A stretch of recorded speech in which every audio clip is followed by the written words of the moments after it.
Hello, everyone, and welcome back to X-Ranger. Before we begin, I thought it would be interesting if each of you could leave a comment indicating which part of the world you're joining us from. Also, don't forget to like and subscribe if you're enjoying the episodes.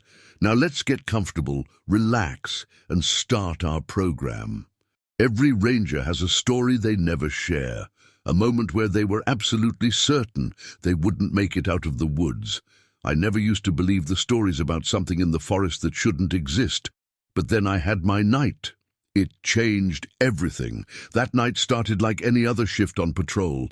The Alaskan wilderness was brutal, cold, and vast. I was making my usual rounds through the thick, towering pines, their jagged branches covered in fresh snow. The cold was biting, but I was used to it. After all, I'd spent most of my life in the mountains, and I knew these woods like the back of my hand. I remember looking up at the sky. It was a clear night, stars scattered across the heavens like shattered glass. The air was so crisp it hurt to breathe. My radio crackled softly with static, and I adjusted the strap of my flashlight, keeping my gloved fingers warm in my jacket pockets. I was alone, miles from any station, just the way I liked it. It wasn't unusual to go several hours without seeing or hearing anything. The forest can be eerily quiet, especially in the winter when most of the wildlife hibernates or moves deeper into the wild. But on this particular night, something felt off. It's hard to explain, but there was this underlying tension, like the forest was holding its breath. I shook it off. I'd been out here hundreds of times before, and it wasn't uncommon to feel a little uneasy when you're by yourself in the middle of nowhere. My snow-crunching footsteps were the only sound until something broke the silence. A distant snap echoed through the trees. I stopped in my tracks, squinting into the darkness. It was probably just a branch falling under the weight of the snow, but then I heard it again, only this time it was closer. My hand tightened around the handle of my flashlight as I swung the beam in the direction of the sound. Nothing, just trees and darkness. I told myself it was an animal, a moose or maybe even a bear, though they should have been deep in hibernation by now. Still, I felt this knot tighten in my gut, like something was watching me. I kept moving, forcing my legs to carry me forward. The patrol wasn't long, a couple more hours, and I'd be back in the station, sipping on a hot cup of coffee. That's when I heard it. A footstep. Not an animal's, but a deliberate, human-like step crunching in the snow behind me. I froze, my breath catching in my throat.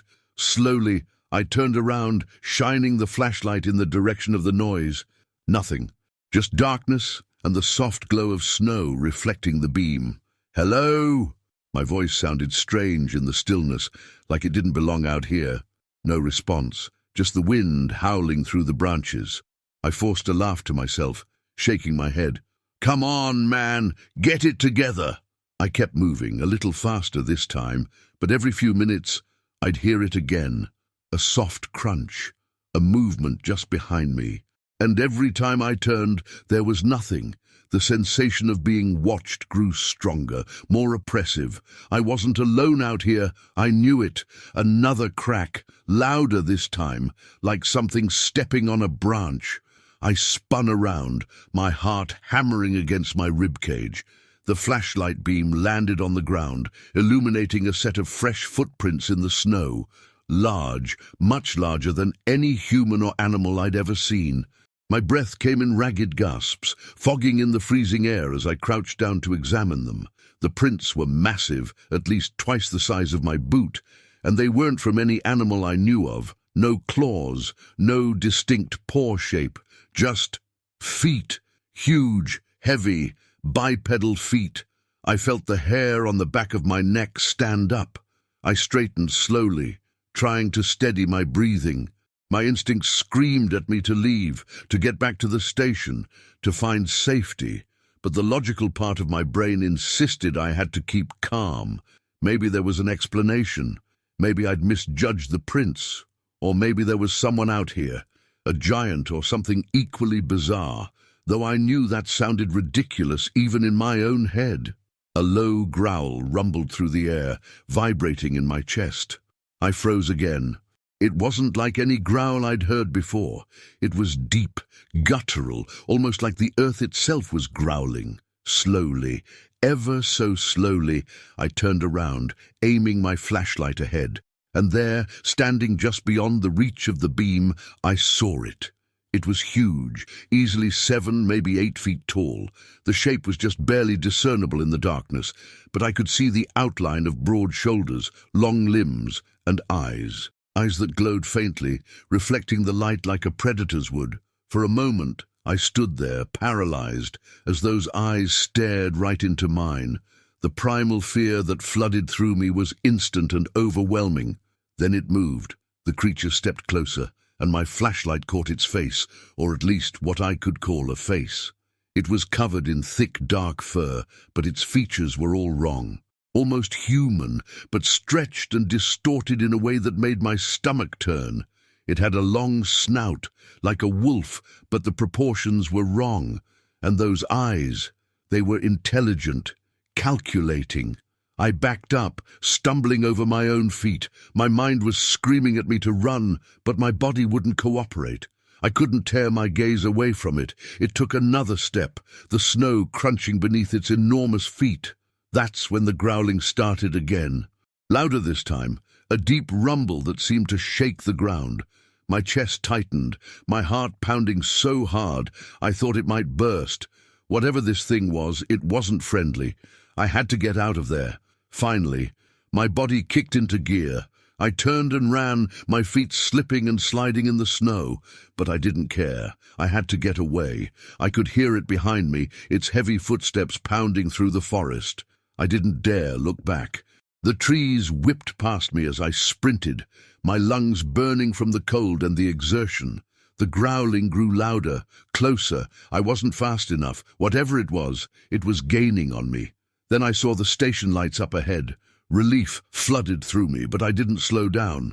I crashed through the door, slamming it shut behind me and locking it, my breath coming in ragged gasps.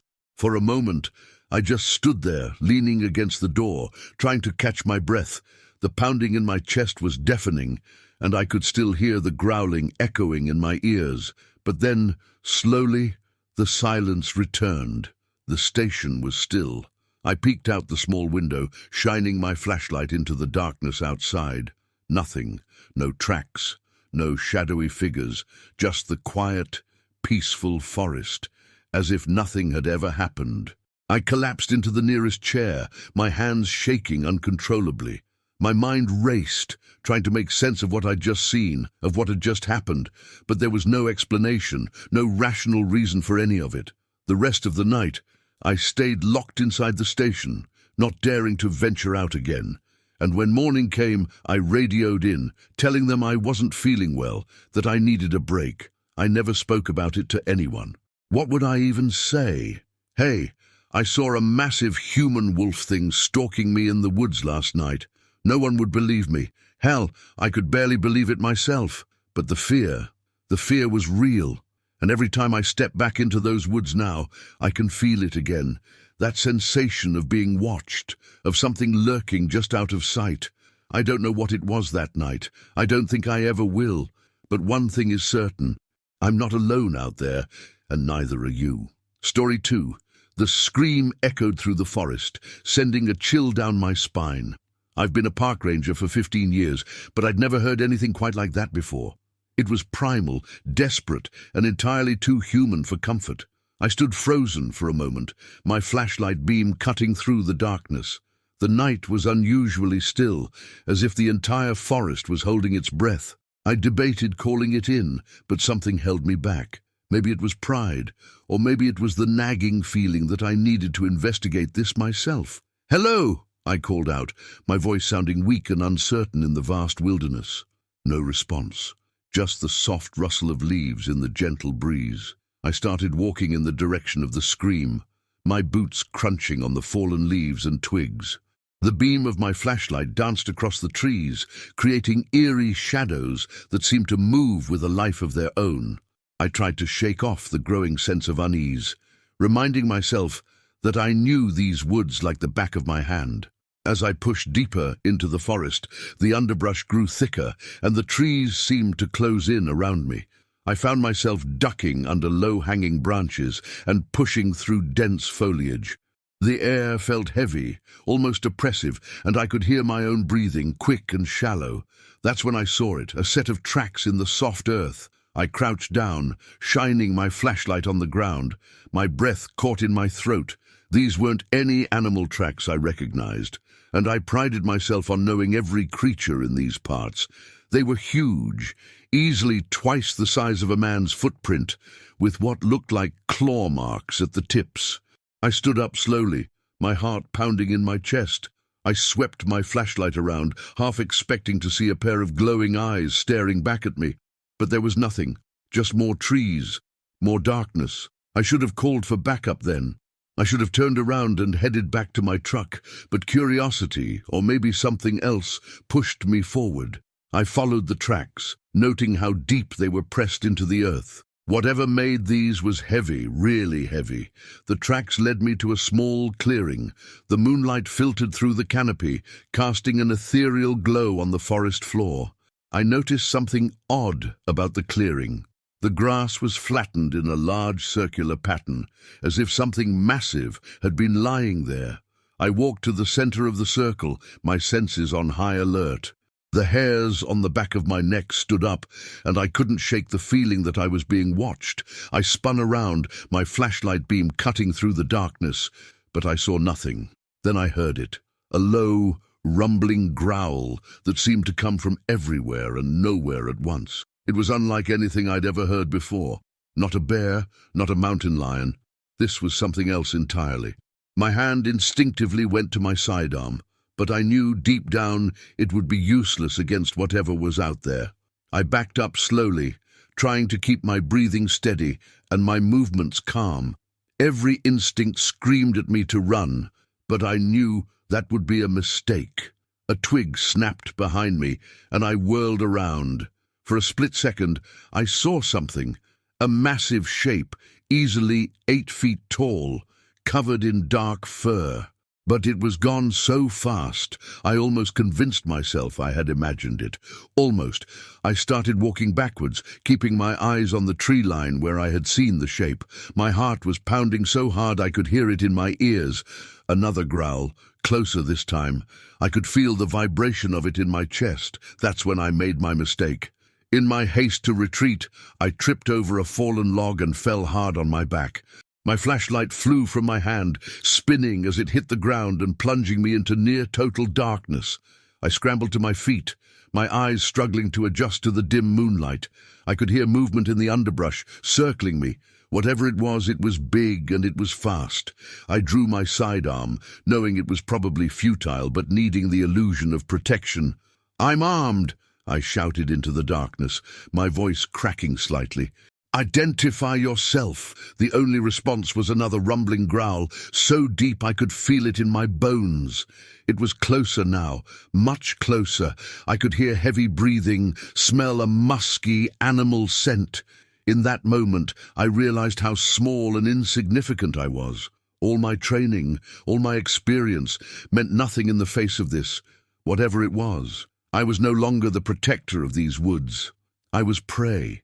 I fired a warning shot into the air, the sound of the gunshot shattering the eerie silence of the forest. For a moment, everything went still.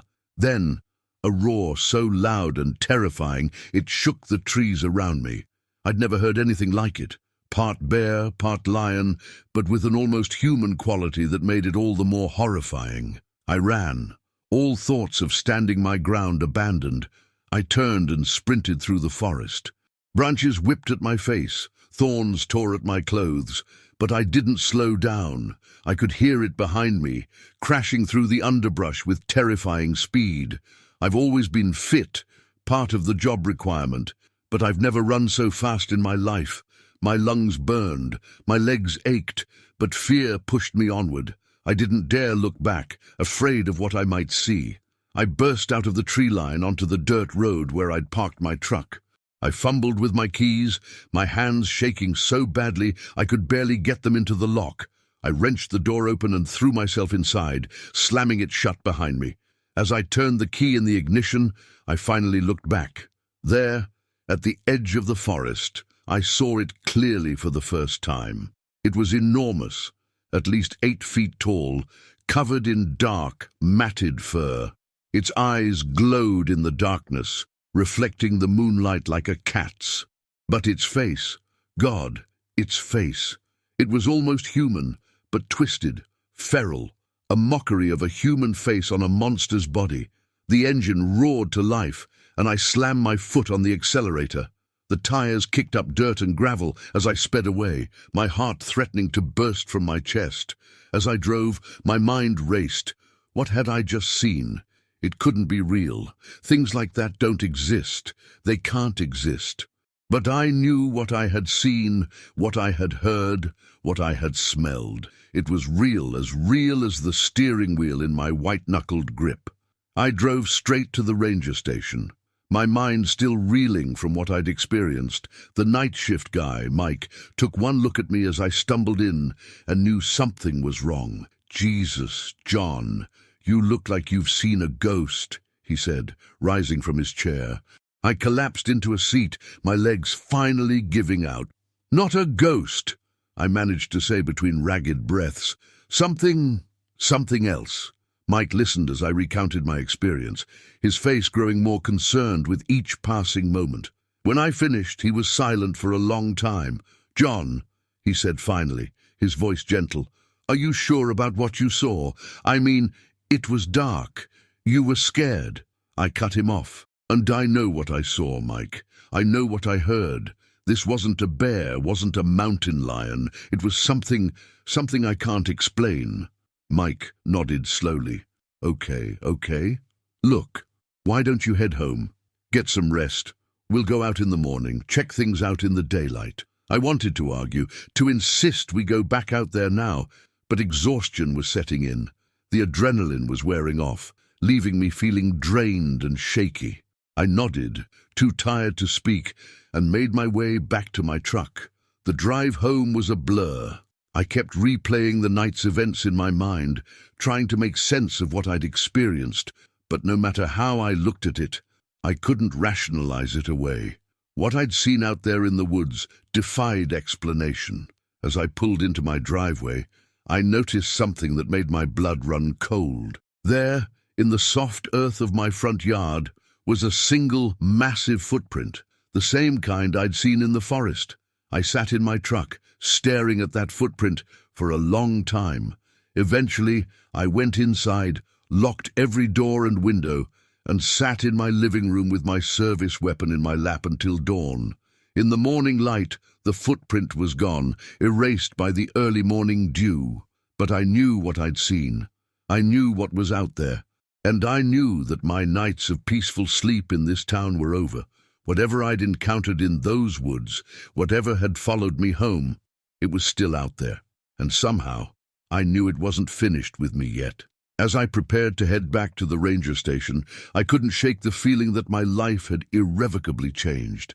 The forest I once thought I knew so well now held secrets I couldn't begin to understand.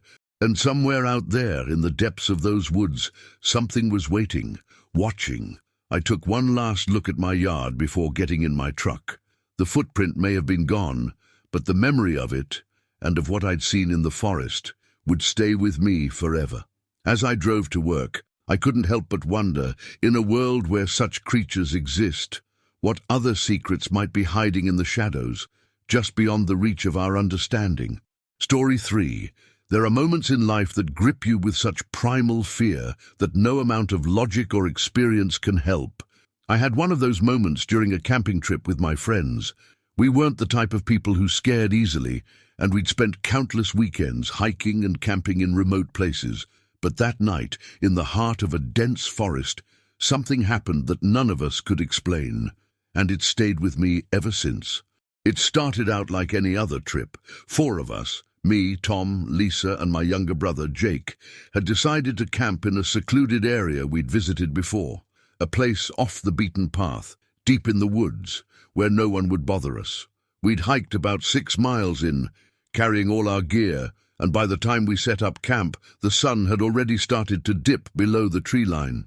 The cold set in fast, and the shadows of the towering trees swallowed the light around us, but that was part of the charm, the isolation, the quiet, the simplicity of being out there with nothing but nature.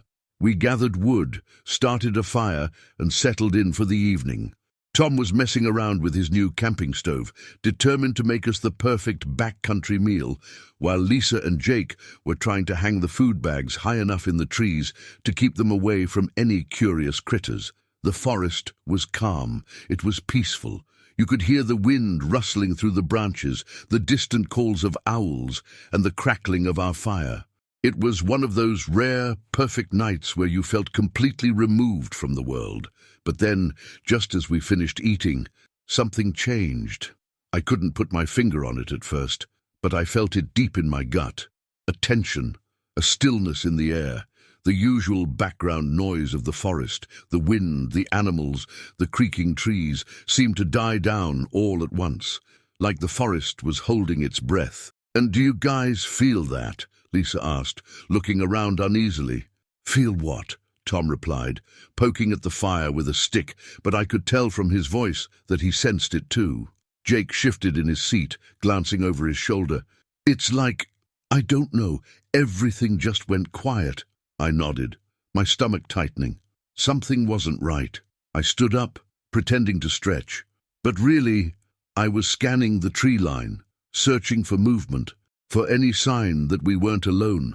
But there was nothing, just the darkness pressing in around us, the fire flickering weakly in the clearing. We tried to brush it off. It was probably just our imaginations playing tricks on us, right? We were out in the middle of nowhere, our minds feeding off the isolation, the darkness. So we added more wood to the fire, poured some more coffee, and tried to laugh it off. But the feeling didn't go away. It just got worse. It was Lisa who first heard it. "Shh," she said, holding up her hand. "Did you hear that?" We all froze. The crackling fire was the only sound at first. But then, there it was, a faint rustling, like something moving through the underbrush. It was subtle, barely audible, but it was there, and it was close. "Probably just a deer," Tom said, though his voice wasn't as casual as he wanted it to be. "And too heavy for a deer," Jake muttered, his eyes wide as he stared into the woods. "Whatever it is, it's bigger." The rustling stopped. We all sat there, straining to hear. My heart was pounding in my chest, and I could feel the adrenaline surging through me. I reached for the flashlight sitting next to my chair and flicked it on, shining the beam toward the trees. Nothing. But the feeling, that overwhelming sense that something was watching us, lingered. Lisa moved closer to me, her face pale in the firelight. "I don't like this," she whispered. "Something's out there." I wanted to reassure her, to tell her it was nothing, but I couldn't, because deep down I knew she was right. We all went quiet, listening, and that's when we heard it again.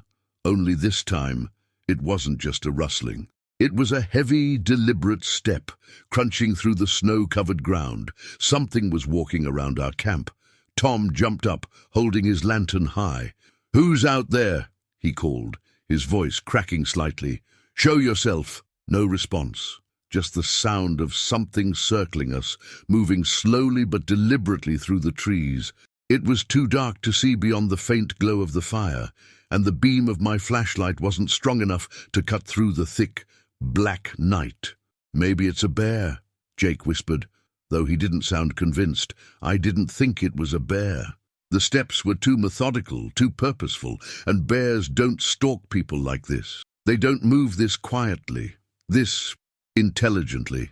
Then out of nowhere, the tent on the far side of our camp collapsed with a loud crash. Lisa screamed, and we all jumped to our feet, shining our lights toward the tent. The entire thing had been flattened, as if something had trampled it, and whatever it was strong. I could see the outline of the metal poles bent and snapped under the weight of something massive. "What the hell?" Tom shouted, grabbing a stick from the fire, holding it like a weapon. "This isn't right, man." We backed away from the tent, huddling closer to the fire. I kept scanning the tree line, shining my flashlight in every direction, but there was still nothing, just the oppressive darkness. But the footsteps continued, closer now. louder. Whatever was out there wasn't afraid of us, and it was getting bolder. I felt a deep chill settle into my bones, a primal kind of fear I'd never felt before. It wasn't just that we were being watched, it was that we were being hunted. Suddenly, something heavy crashed into the trees on the edge of the clearing, shaking the branches. We all whipped our heads toward the sound, our lights flickering wildly across the trees. For a brief second, I saw movement. A shadow, tall, broad, and impossibly fast, slipping between the trunks. "Did you see that?" Jake gasped. "Yeah," I muttered, my throat dry. "I saw it." Tom, who was usually the calmest of us, was now visibly shaken. "We need to leave. Now." "Where are we supposed to go?" Lisa asked, her voice trembling. "It's pitch black out there. We'll never find the trail in the dark." "We can't stay here," I said, gripping my flashlight tighter. "Whatever that is, it's not going to leave us alone." Just as I said that, we heard another crash, this time behind us, closer to the campfire. We spun around, and the fire flickered violently as if something had passed through the air nearby. The hair on the back of my neck stood on end, and I felt a cold sweat break out across my skin. And then, as quickly as it started, the footsteps stopped. The rustling, the crashing, everything went silent again, but the air was thick with tension, like the forest itself was waiting for something to happen. For a few minutes, none of us moved. We just stood there, clutching our flashlights and sticks, staring into the trees. I could feel my pulse pounding in my ears, my breath coming in shallow, ragged bursts. Then, without warning, the fire went out. Total darkness enveloped us. Lisa screamed again, and I scrambled to turn my flashlight back on, but my hands were shaking so badly I fumbled with the button. When I finally managed to flick it on, I swung the beam wildly around the clearing. The tent was still crushed. The snow was undisturbed, but there was something else now. Something that sent a chill straight through me. Footprints. Massive footprints. Larger than any human or animal I'd ever seen, leading directly from the trees to where our tent had been. They were deep, wide, and unmistakably fresh. Whatever had been out there had walked right through our camp. We didn't wait any longer. Tom grabbed Lisa, and Jake and I gathered what little we could carry in the darkness. We abandoned the tent, the food, everything. With just our flashlights and what was on our backs, we took off down the trail, not stopping until we reached the road hours later, our breath freezing in the cold night air. None of us spoke about what happened after that. Not really. We didn't want to believe it ourselves, but I'll never forget the sound of those footsteps or the sight of those enormous footprints in the snow, and I'll never go back to that part of the forest again. Story 4. The rustling outside our tent grew louder, and I felt Sarah's hand grip mine tighter. We'd come to these woods for an adventure, but this was far more than we'd bargained for. As the heavy breathing and snuffling sounds circled our fragile shelter, I realized with growing dread that we were no longer at the top of the food chain. It had started as a perfect weekend getaway. Sarah and I had been planning this camping trip for months, eager to escape the bustle of city life and reconnect with nature. We'd chosen a remote spot in the national forest, far from the usual campgrounds and hiking trails. The drive had been long, but the scenery was worth it. Towering pines, crystal-clear streams, and not another soul in sight. We'd arrived just before sunset, pitching our tent in a small clearing surrounded by dense forest. The air was crisp and clean, filled with the scent of pine needles and wildflowers. As darkness fell, we sat around our small campfire, roasting marshmallows and talking about everything and nothing. It was peaceful, romantic even. The stars came out, more brilliant than I'd ever seen them, unpolluted by city lights. "This is perfect," Sarah had said, leaning her head on my shoulder. I'd agreed, feeling more content than I had in years. If only we'd known what the night would bring. We turned in around midnight, snuggling into our sleeping bags.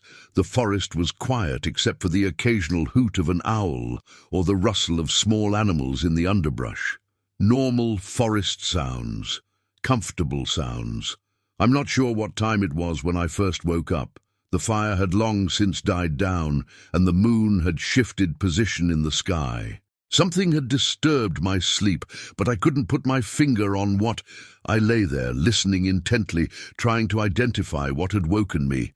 Then I heard it, a twig snapping, much closer to our tent than I was comfortable with. This wasn't the sound of a squirrel or a raccoon. This was something big. I held my breath, straining my ears. There it was again, the unmistakable sound of something large moving through the forest. Heavy footsteps, the crunch of leaves, the rustle of branches being pushed aside. "Sarah," I whispered, gently shaking her awake. "Sarah, wake up." She stirred, mumbling sleepily. "What is it?" "Shh," I cautioned. "Listen." She fell silent, and I knew the moment she heard it too. Her body tensed beside me, and her hand found mine in the darkness. "What is that?" she breathed, barely audible. I shook my head, forgetting she couldn't see me in the pitch black of the tent. "I don't know," I whispered back, "but it's big." We lay there, hardly daring to breathe, as the sounds grew closer. Whatever it was circling our campsite. I could hear its breathing now, heavy and ragged.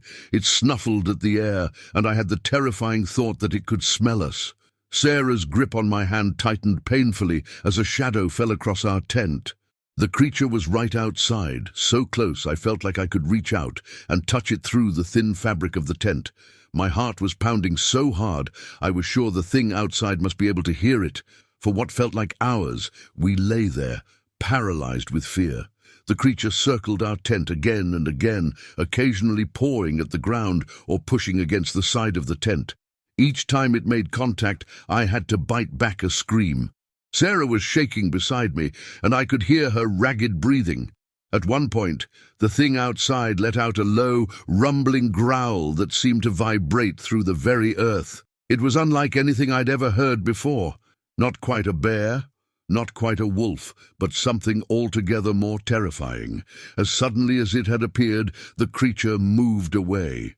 We heard its heavy footsteps receding into the forest, branches snapping as it pushed through the underbrush. Even after the sounds had faded completely, we didn't move. We lay there, clutching each other, until the first light of dawn began to filter through the tent fabric. Only then did we dare to move. My body was stiff from lying so still for so long, and Sarah looked as shell-shocked as I felt. We didn't speak as we cautiously unzipped the tent and peered outside. The morning was eerily beautiful. Mist hung low over the forest floor, and birds were beginning to chirp their morning songs. It was hard to believe that just hours ago we'd been terrorized by some unknown creature, but the evidence was there. The ground around our tent was torn up, with deep gouges in the earth that no normal animal could have made, and the footprints. God, the footprints. They were enormous, easily twice the size of my own foot, with what looked like claw marks at the tips. They circled our tent, just as we'd heard the creature do during the night. Sarah gasped beside me, her hand flying to her mouth. What could have made those?" she asked, her voice shaky. I shook my head, unable to form words. My mind was racing, trying to come up with a rational explanation for what we'd experienced, but there was nothing rational about those footprints, nothing normal about the fear we'd felt during the night. We packed up camp in record time, barely speaking as we stuffed our gear into our backpacks. Every rustle in the bushes, every snapping twig made us jump. The forest that had seemed so welcoming yesterday now felt oppressive and threatening. As we were about to leave, Sarah stopped, her face pale. "Look," she said, pointing to a nearby tree.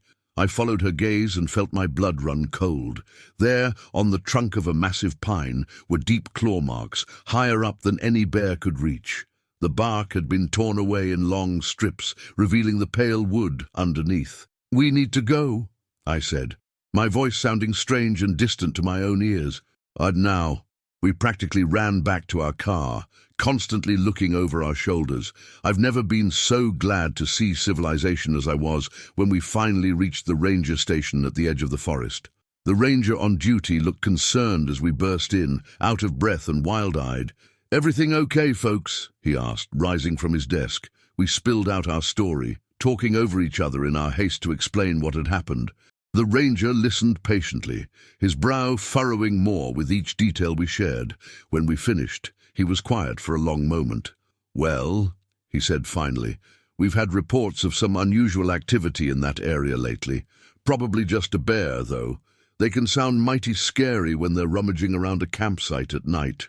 But I could see in his eyes that he didn't quite believe his own words. There was something else there, a flicker of recognition, maybe even fear.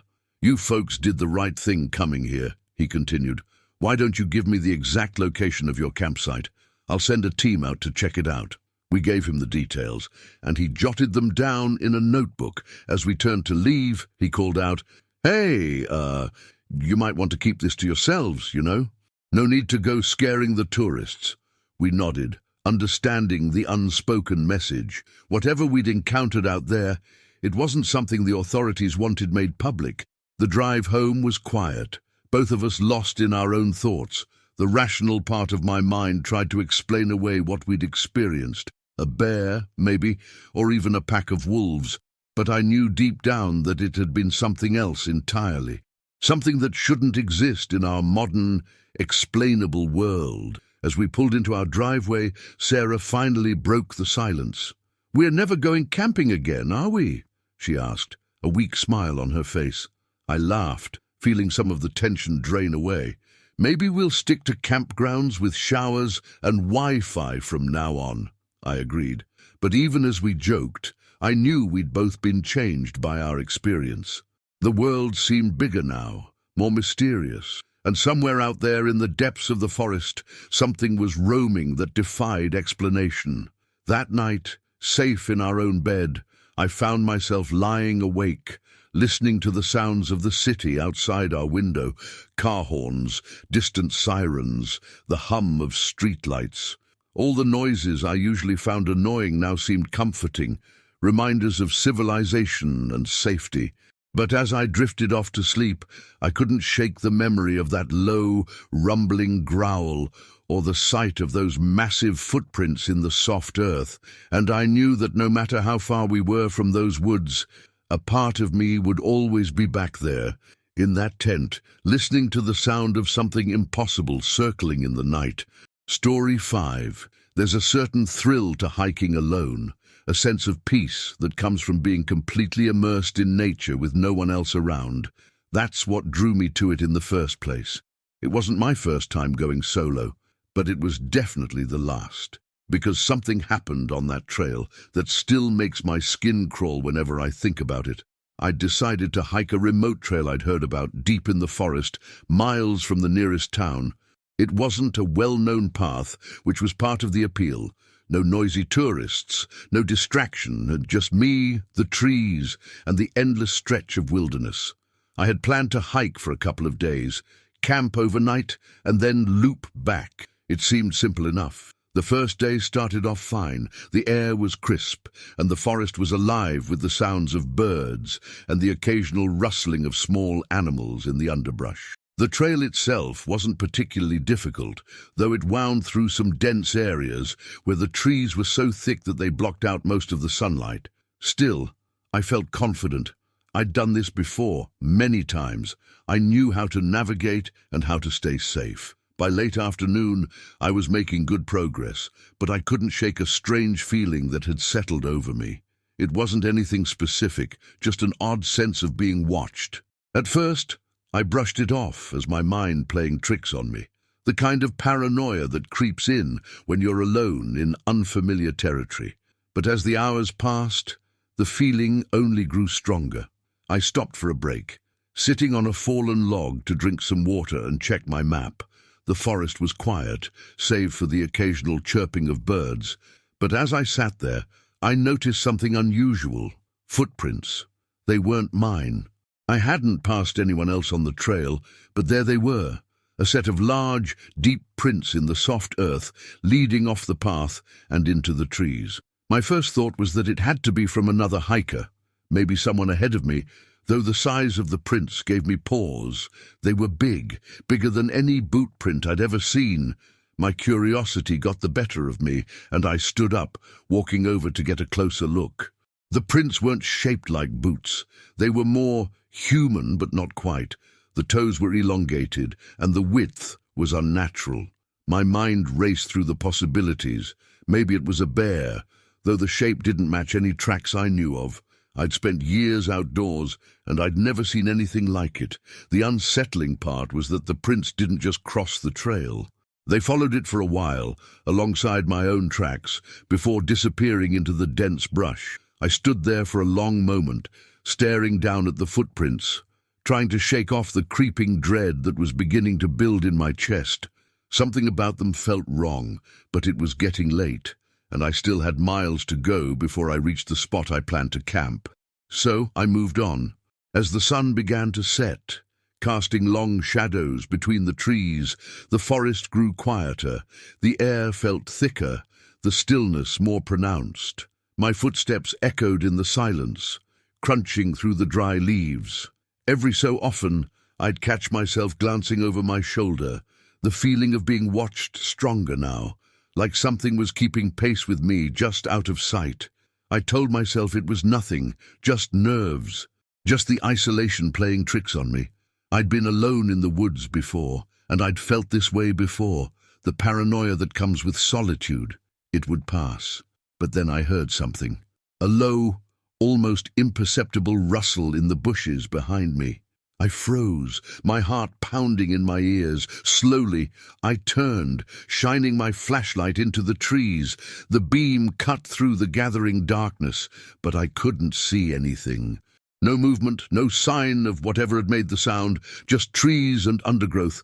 I shook my head, laughing quietly to myself, though the sound was hollow.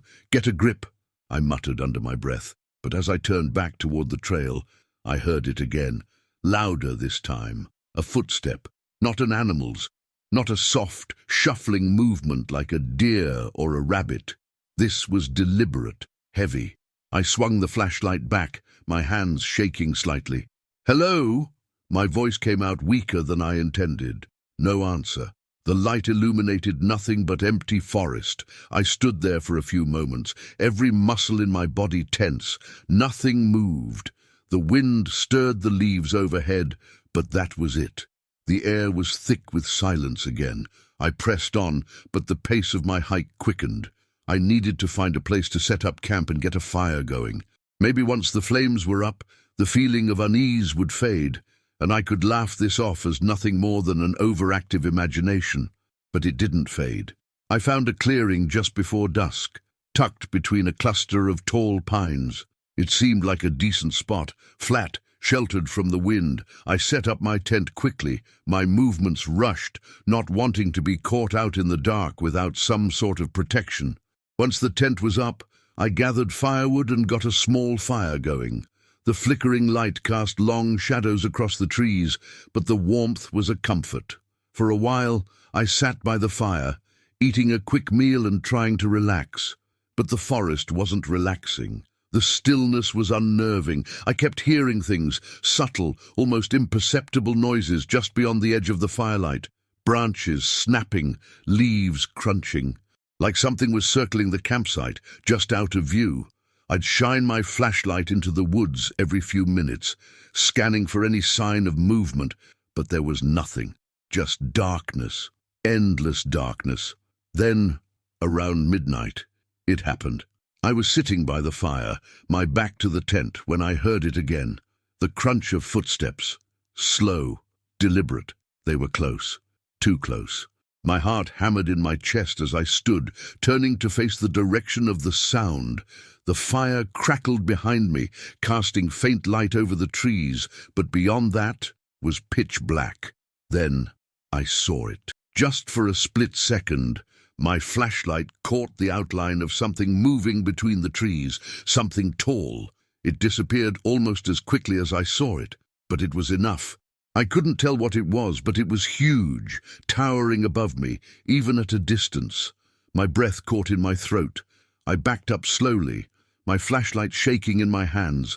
I wanted to believe it was a bear, but no bear walks like that. No bear moves like that. The footsteps started again, louder this time, faster. Whatever it was coming toward me. I panicked. I turned and bolted for the tent, diving inside and zipping it up as fast as I could, as if a thin layer of nylon would protect me from whatever was out there. My breathing was ragged, my pulse racing in my ears. I grabbed my knife from my pack, clutching it tightly, though deep down I knew it wouldn't do much good.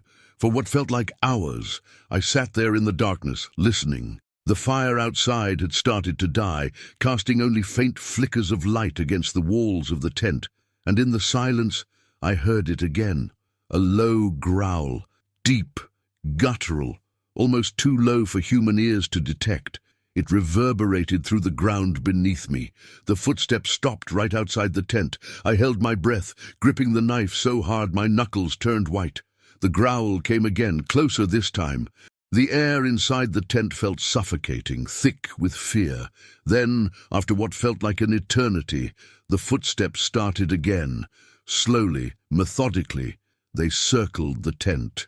I could hear the leaves crunching under the weight of whatever was out there, moving just beyond the thin fabric that separated me from it. It circled twice, 3 times, before finally stopping again. And then, silence. I didn't move. I didn't dare breathe. I waited, every muscle in my body tense, expecting the worst, but nothing happened. Hours passed, and slowly the sounds of the forest began to return. Birds, the wind, the distant rustling of small animals. The thing, whatever it had been, was gone. I didn't sleep that night. I sat in the tent, knife in hand, waiting for dawn. And as soon as the first light broke through the trees, I packed up my gear and left, moving as quickly as my legs would carry me down the trail. I didn't stop, didn't look back, not until I was back at my car, miles away from that cursed place. I don't know what I saw out there, but I know one thing for sure. I'll never hike alone again. Story 6. The headlights barely penetrated the thick fog as I gripped the steering wheel, my knuckles white with tension. I'd driven this lonely stretch of road 100 times, but tonight, something felt different. The darkness seemed to press in from all sides, and an inexplicable sense of dread settled in the pit of my stomach. I never could have imagined that in a matter of moments, my entire world would be turned upside down.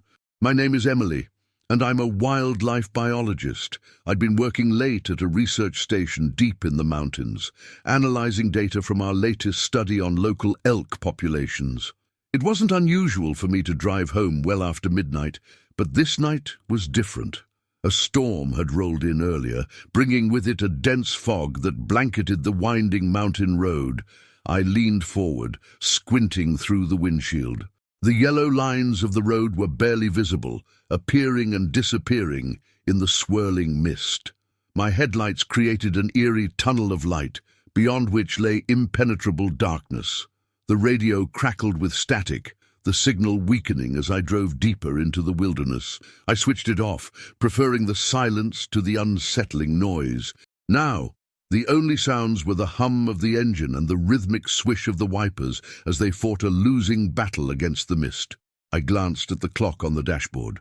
1:37 a.m. Still at least an hour from home. I stifled a yawn, blinking hard to keep my eyes focused on the road. The last thing I needed was to doze off out here. That's when I saw it. At first, I thought my tired mind was playing tricks on me. A shadow darker than the surrounding night moved at the edge of my headlights. Reach. I leaned forward, straining to see through the fog. The shadow solidified, taking form. My breath caught in my throat. There, emerging from the mist like something from a nightmare, was a figure. But not a human figure. This was something else entirely. It was tall, impossibly tall, standing upright on 2 legs, but covered in what looked like thick, matted fur. In the brief moment I had to observe it, I noticed powerful, muscular limbs and a head that seemed too small for its massive body. But it was the eyes that truly terrified me. 2 pinpoints of reflected light, glowing an eerie yellow in my headlights. Time seemed to slow down. I saw the creature's head turn, those glowing eyes fixing directly on me. A scream built in my throat but never made it past my lips. My body reacted on pure instinct. I slammed on the brakes, the tires screeching on the wet asphalt. The car fishtailed, and for a heart-stopping moment, I thought I would spin off the road entirely. I fought with the steering wheel, trying desperately to regain control. The world outside the windshield became a blur of shadows and mist. I caught another glimpse of the creature, now directly in front of my car. It was even larger than I'd first thought, its shoulders nearly as wide as my vehicle. I jerked the wheel hard to the right, feeling the car tilt dangerously. There was a sickening moment of weightlessness as the tires left the road. Then, impact. The airbag exploded in my face as the car slammed into something solid. A tree, I would later learn. My head snapped back, then forward again. For a moment, everything went black. When I came to me, the first thing I noticed was the silence. The engine had cut out, and the only sound was the gentle hiss of steam rising from the crumpled hood. I blinked, trying to clear my vision. My head throbbed, and I could taste blood where I'd bitten my lip. Slowly, painfully, I turned my head to look out the driver's side window. Through the spiderweb of cracks in the glass, I could see nothing but fog and the dark shapes of trees. Of the creature, there was no sign. Had I imagined it? Was it possible that fatigue and the eerie conditions had caused me to hallucinate? But no, I knew what I had seen. It had been real as the tree my car was now wrapped around. With shaking hands, I fumbled for my phone. No signal, of course. I was miles from the nearest cell tower. I'd have to wait for a passing car or try to walk to safety. The thought of stepping out of the car into that fog-shrouded forest made my skin crawl. What if the creature was still out there, waiting? I sat there for what felt like hours, jumping at every sound, the creak of settling metal, the rustle of leaves in the breeze. Each time I expected to see that massive, fur-covered form emerge from the darkness. Finally, I knew I had to move. I couldn't sit here until dawn. I was already feeling the chill seeping into the car. Steeling myself, I pushed open the door. The fog swirled around my ankles as I stepped onto the road. I looked up and down the asphalt, but could see no more than a few feet in any direction. The silence was oppressive, broken only by the soft drip of water from the trees and my own ragged breathing. I limped to the trunk, wincing at the pain in my ribs. Fortunately, it opened despite the damage to the car. I grabbed my emergency kit, a flashlight, some protein bars, a first aid kit, and a can of bear spray. I almost laughed at that last item. Whatever I had seen, it was no bear. As I closed the trunk, a twig snapped in the forest to my right. I whirled around, my heart pounding. The beam of my flashlight cut through the fog, illuminating trees and undergrowth, but nothing more. "Hello," I called out, immediately regretting it. My voice sounded small and frightened in the vast darkness. There was no response, but I could have sworn I heard something moving in the underbrush, just beyond the reach of my light. I backed up against the car, my eyes darting from shadow to shadow. That's when I saw them, the footprints. They were in the soft earth at the side of the road, half hidden by fallen leaves. But once I saw them, I couldn't unsee them. They were huge, easily twice the size of my own foot, with what looked like claw marks at the tips.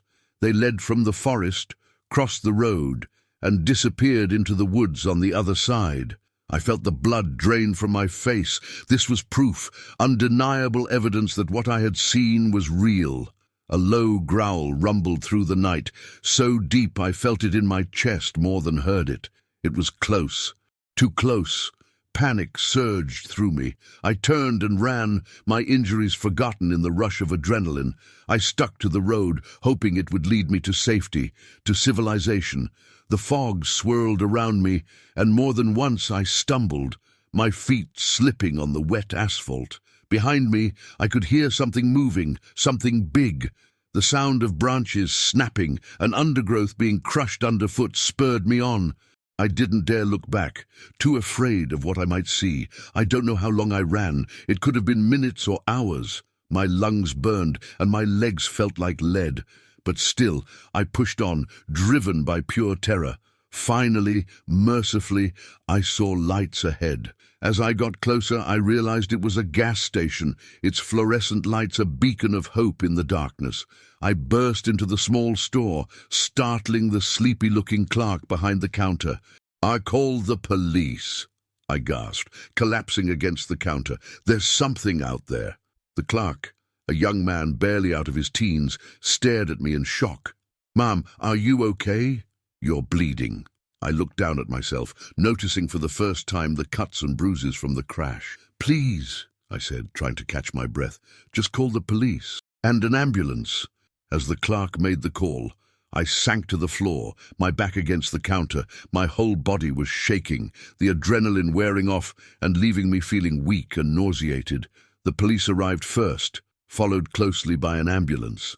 I told them about the crash, but I couldn't bring myself to mention what I'd seen. Who would believe me?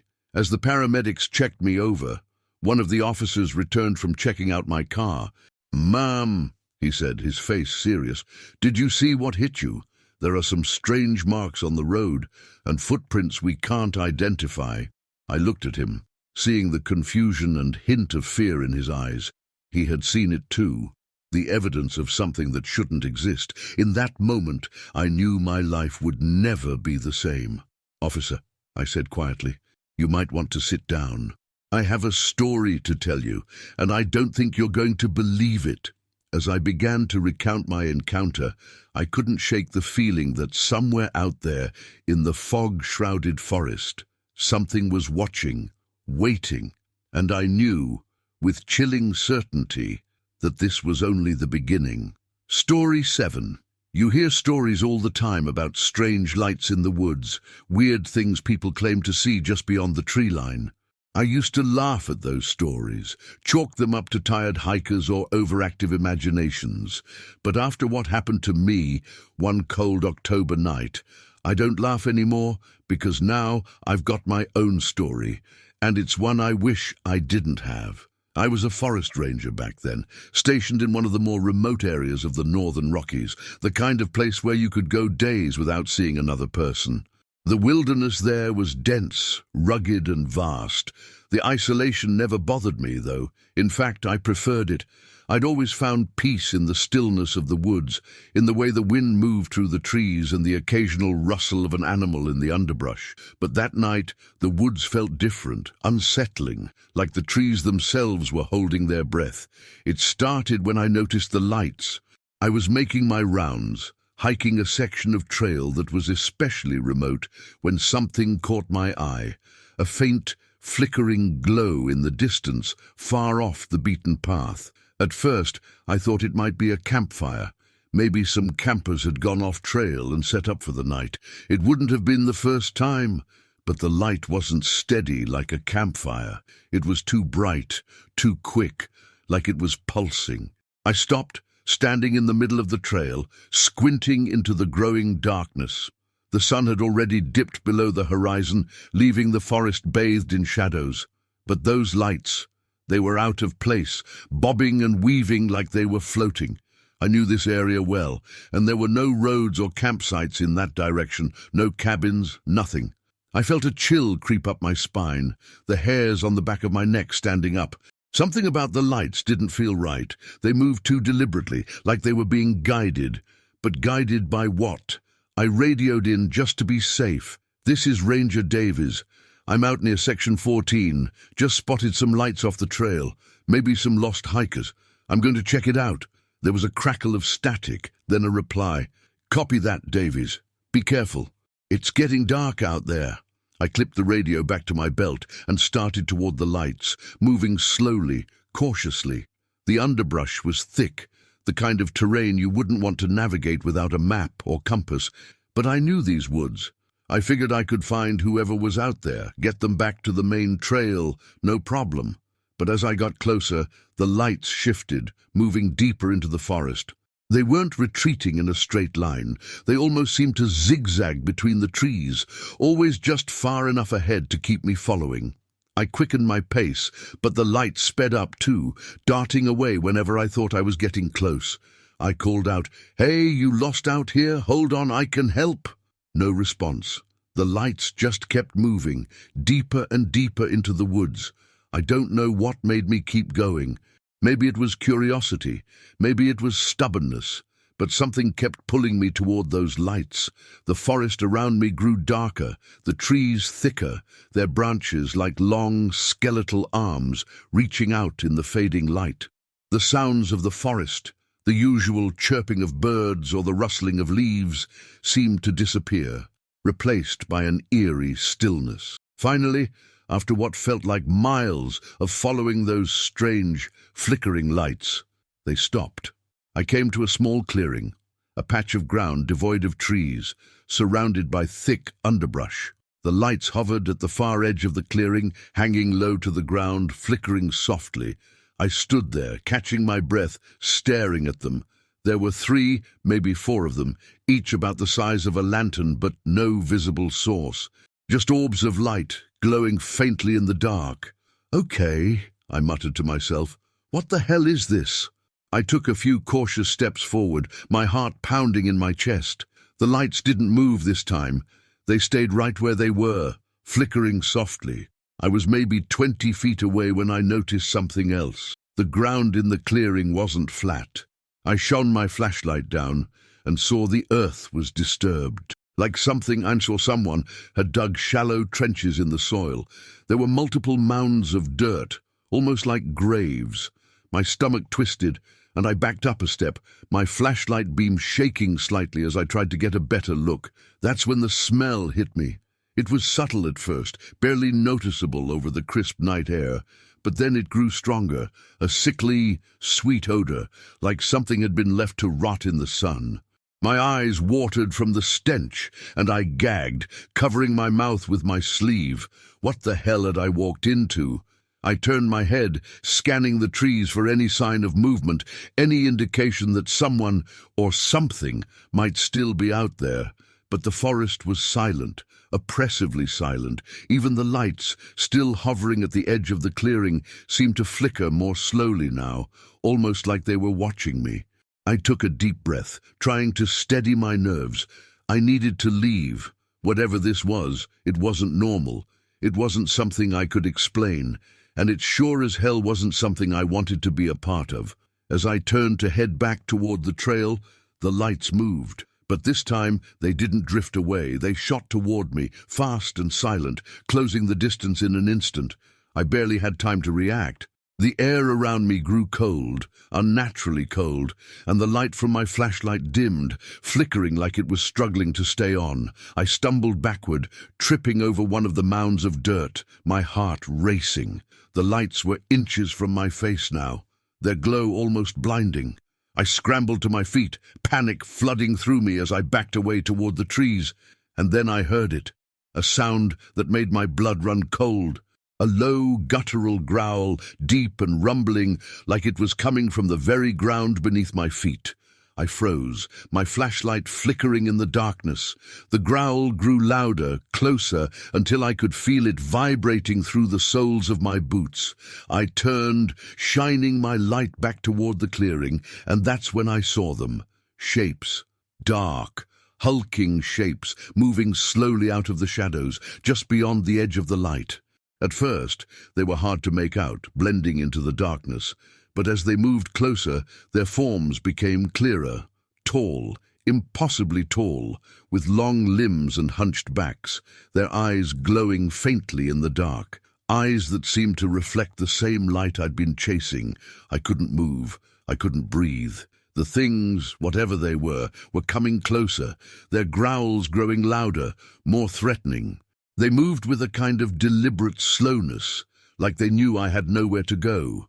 For a moment, I was paralyzed, trapped between the lights and the shapes in the dark. Then, without thinking, I turned and bolted, running blindly through the trees, my breath coming in ragged gasps. Branches whipped at my face, my legs burning as I sprinted toward the trail, toward safety. I don't know how long I ran. Minutes, hours. Time seemed to blur as I pushed through the dense forest, not daring to look back. All I could think about was getting as far away from that clearing as possible. Finally, after what felt like an eternity, I burst out onto the main trail, panting and shaking. My flashlight had gone out at some point, but I didn't care. I kept running until I could see the faint glow of the ranger station in the distance. I made it back. I was safe. But I never went back to that part of the woods. I didn't report what I'd seen, didn't tell anyone about the lights or the shapes in the dark. What could I say? Who would believe me? Even now, years later, I can still see those lights in my mind. Still hear the growls, feel the cold that crept into my bones that night. Something was out there, watching me, luring me in, and whatever it wasn't human, and it sure as hell wasn't alone. Story 8. The moment I saw those images, I knew my life would never be the same. What I captured on film defied explanation, challenging everything I thought I knew about the natural world. But as I sat alone in my cabin, poring over the impossible photographs, I realized with growing dread that I might not be as alone as I thought. My name is Alex, and I'm a wildlife photographer. For the past decade, I've made a living capturing images of animals in their natural habitats. From the savannas of Africa to the depths of the Amazon rainforest, I thought I'd seen it all. But nothing could have prepared me for what I encountered in the remote wilderness of the Pacific Northwest. It all started 3 weeks ago, when I heard rumors of unusual animal activity in a particularly isolated area of the national forest. Local hunters and hikers had reported strange sounds in the night, glimpses of something large moving through the trees, and discoveries of inexplicable tracks. Always one for a challenge, I decided to investigate. I packed my gear, including several high-tech camera traps equipped with motion sensors, and headed into the wilderness. It took 2 days of hiking to reach the area where the sightings had been reported. The forest was dense and primeval, with towering cedars and firs, creating a canopy that blocked out much of the sunlight. The air was thick with the scent of damp earth and decaying vegetation. I spent the first day scouting locations and setting up my camera traps. I placed them strategically along game trails and near areas where I found signs of large animal activity, broken branches, scratched tree trunks, and the occasional unidentifiable footprint that made my heart race with excitement. For the next 2 weeks, I camped in the area, checking and repositioning the cameras every few days. I saw plenty of typical wildlife, deer, elk, the occasional black bear, but nothing out of the ordinary. I was beginning to think the local tales were just that. Tall tales spun by bored locals or overeager cryptid hunters. It wasn't until I was preparing to leave that everything changed. I was making one final round to collect my cameras when I noticed something odd about one of the trees where I'd placed a trap. The bark was stripped away in long, vertical gashes far higher up than any bear could reach. My hands trembled slightly as I retrieved the camera, my mind racing with possibilities. Back at my small cabin on the edge of the forest, I uploaded the images to my laptop. Most were what I expected, nighttime shots of various animals going about their business. But then I came to a series of images that made my blood run cold. The first showed a massive, shadowy figure moving at the edge of the camera's range. It was blurry and indistinct, but clearly bipedal and far larger than a human. The next image, taken seconds later, was clearer. The creature was facing the camera now, its eyes reflecting the infrared flash like 2 glowing coals. I leaned in closer, my heart pounding. The being in the photograph was like nothing I'd ever seen. It stood easily 8 feet tall, with a powerful barrel-chested body covered in thick matted fur. Its arms were long, hanging down past its knees, ending in hands with wickedly curved claws. But it was the face that truly terrified me. A mix of ape and man, with a heavy brow, a flat nose, and a mouth full of sharp teeth bared in what could only be described as a snarl. I sat back, my mind reeling. What was I looking at? Some unknown species of primate, a hoax. But I knew in my gut that this was real. I had set up those cameras myself, in a location so remote that the idea of someone lugging a costume out there just to fool me was absurd. As I flipped through the rest of the images, a chill ran down my spine. There were more shots of the creature, some clearer than others. In one, it was ripping bark from a tree with its bare hands. In another, it was carrying what looked like a deer carcass as if it weighed nothing. I was so engrossed in the photos that I almost missed the sound at first. A low, rumbling growl, barely audible over the hum of my laptop. I froze, straining my ears. There it was again, closer this time, coming from just outside the cabin. Slowly, I rose from my chair, my eyes darting to the windows. Night had fallen while I was absorbed in the images, and now all I could see was my own reflection in the glass, the darkness beyond impenetrable. Another growl, followed by the sound of something heavy moving on the cabin's small porch. My breath caught in my throat as a shadow passed by the window, something large, far larger than any animal that should be in these woods. I backed away from the window, my mind racing. The creature from the photos, it had followed me. Somehow, it had tracked me back to my cabin. The realization hit me like a physical blow. I was no longer the observer. I had become the observed. My eyes fell on my satellite phone, sitting on the small kitchen counter. If I could just reach it, call for help. But even as the thought formed, I knew it was futile. By the time anyone could reach me, it would be far too late. A heavy thud against the cabin's front door made me jump. The whole structure shook with the impact. I looked around frantically for a weapon, anything I could use to defend myself. My hunting knife lay on the table by the door. So close, yet impossibly far with that thing on the other side. Another impact, harder this time. The door frame splintered, and I knew it wouldn't hold for long. In desperation, I grabbed my camera, the heaviest object within reach. If nothing else, maybe I could get one last shot, prove to the world that this creature existed. The door burst inward with a crash of splintering wood. And there it was, filling the doorway with its massive frame. In person, it was even more terrifying than in the photos. Its eyes gleamed with an intelligence that seemed almost human, yet there was nothing human about the raw, primal power radiating from its body.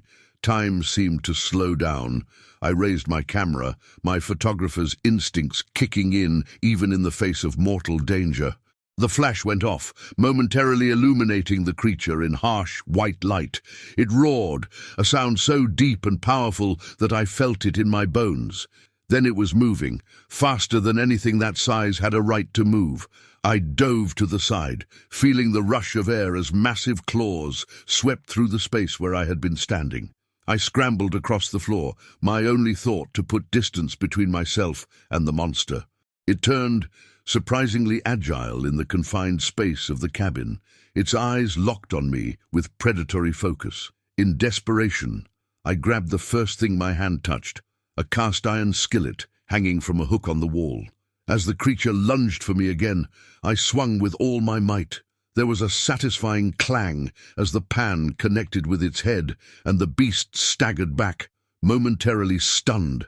I didn't wait to see if I'd done any real damage. I ran, bursting out of the cabin into the cool night air. The forest loomed before me, dark and foreboding, but I had no choice. I plunged into the trees, branches whipping at my face as I ran blindly through the underbrush. Behind me, I could hear the creature recovering, its roar of rage echoing through the night. The sound spurred me on, pushing me to run faster than I ever had before. My lungs burned and my legs ached, but terror kept me moving. I don't know how long I ran. It could have been minutes or hours. All I knew was that I had to keep going, had to find help or a place to hide. Eventually, I broke through the tree line onto a dirt road. In the distance, I could see lights, a small town I'd passed through on my way to the cabin. As I staggered towards those welcoming lights, I couldn't shake the feeling that I was being watched. I turned, looking back at the dark wall of trees I'd emerged from. For a moment, I thought I saw a pair of gleaming eyes watching me from the shadows. Then they were gone. leaving me to wonder if they'd ever been there at all. I made it to the town, my story spilling out in a rush of panicked words to the bewildered sheriff. Search parties were organized, my cabin investigated, but they found nothing. No massive footprints, no sign of the creature I'd described. Even my laptop with the photos was gone, presumably destroyed in what the authorities deemed a bear attack. No one believed me, of course. I became the talk of the town, the crazy photographer who'd spent too much time alone in the woods. But I know what I saw, what I experienced. And I know that somewhere out there, in the depths of the forest, something is waiting, watching, and I can't shake the feeling that one day it will find me again. As I sit here, writing this account, I can't help but glance nervously at the window. The forest beyond seems darker somehow, more menacing, and in the back of my mind I can still hear that bone-chilling roar, a sound that will haunt me for the rest of my days. Story 9. There's a certain kind of scream that cuts through the night air, one that you instinctively know isn't from any animal you've ever heard. It's the sound that makes your heart stop, your blood run cold. I didn't believe in that sort of thing before, but the night I heard it in the middle of the wilderness with my friends, I knew immediately that something was wrong, something far worse than anything we could have imagined. We had decided to camp in the deep woods, well off the main trails, looking for that perfect spot where we wouldn't see another soul for miles. It was me, Matt, Jared, and Alex.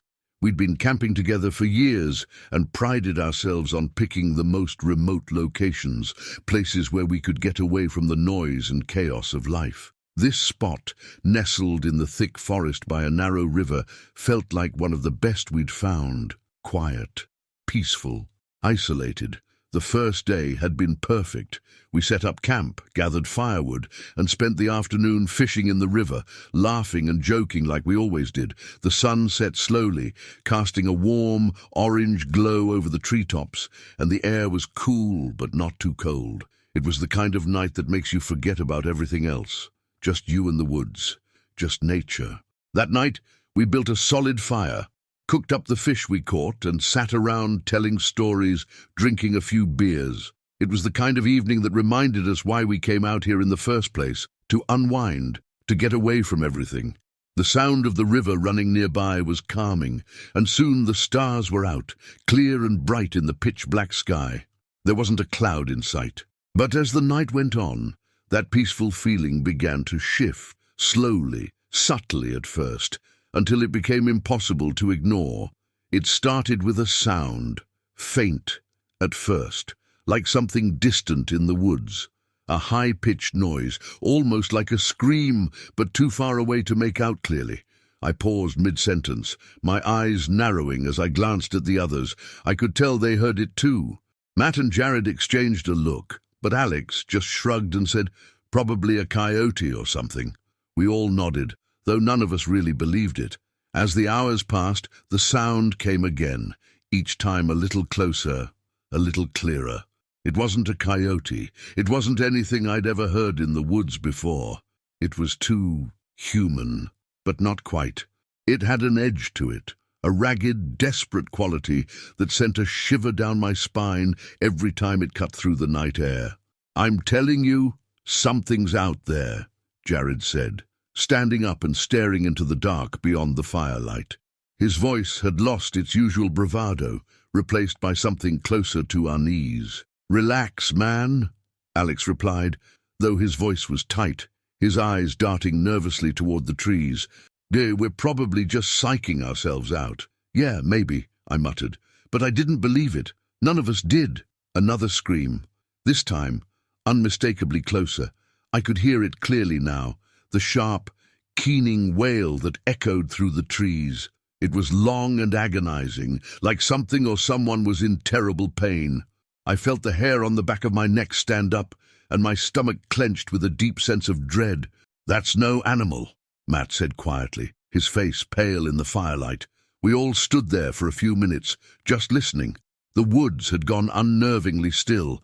No rustling leaves, no birds, no wind, just the crackling of our fire and that horrible, distant wailing. "I think we should head inside the tents," Jared suggested, his eyes never leaving the dark tree line.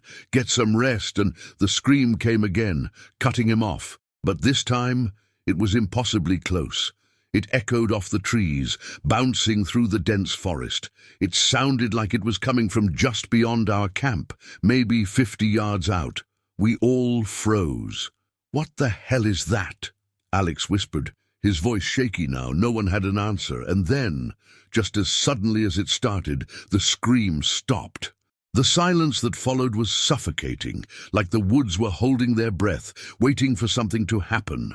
I slowly grabbed my flashlight, shining it into the woods in the direction the sound had come from. My hands were shaking. The beam cut through the darkness, revealing only trees and underbrush. No movement, no sign of anything. "We should check it out," Matt said, though he didn't sound convinced. "Oh, are you out of your mind?" Alex snapped, backing away from the fire. "You want to go toward that sound? What if it's, I don't know, some kind of trap or something? People go missing in the woods all the time." "We're just going to leave it out there," Jared asked. "If it's a person, that's not a person," I said firmly, lowering my flashlight. "Whatever that is, it's not human." We all stood there in silence, the fire crackling softly between us. The sense of being watched was overwhelming now. I could feel eyes on us, but from where? The forest was so thick, so dark. Anything could be out there. "We should pack up," I finally said, breaking the tension. "Leave now, whatever it is. I don't want to be around when it decides to come closer." The others nodded quickly, too quickly. We scrambled to put out the fire, dousing it with the last of our water and kicking dirt over the embers. The whole time, I kept my flashlight on the woods, my heart pounding in my chest, half expecting to see something step out from behind the trees, but nothing did. We packed up as fast as we could, shoving our gear into our bags haphazardly. The screaming had stopped, but the silence felt even worse. It was like the woods were waiting for us to make a mistake, to stay just a little too long. Finally, we were ready. Jared slung his pack over his shoulder, and we started moving toward the trail, our flashlights bouncing off the trees as we hurried through the underbrush. The sense of urgency was palpable. We were practically jogging, desperate to put as much distance between us and whatever was out there, but we didn't get far.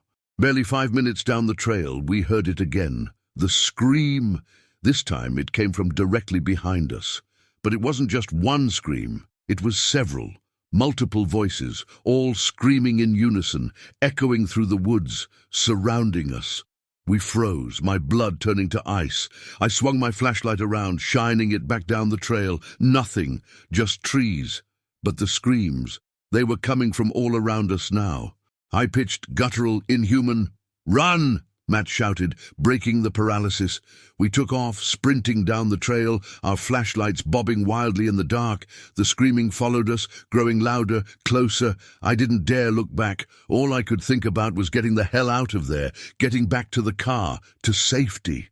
The trail seemed endless. My lungs burned, my legs ached, but I kept running.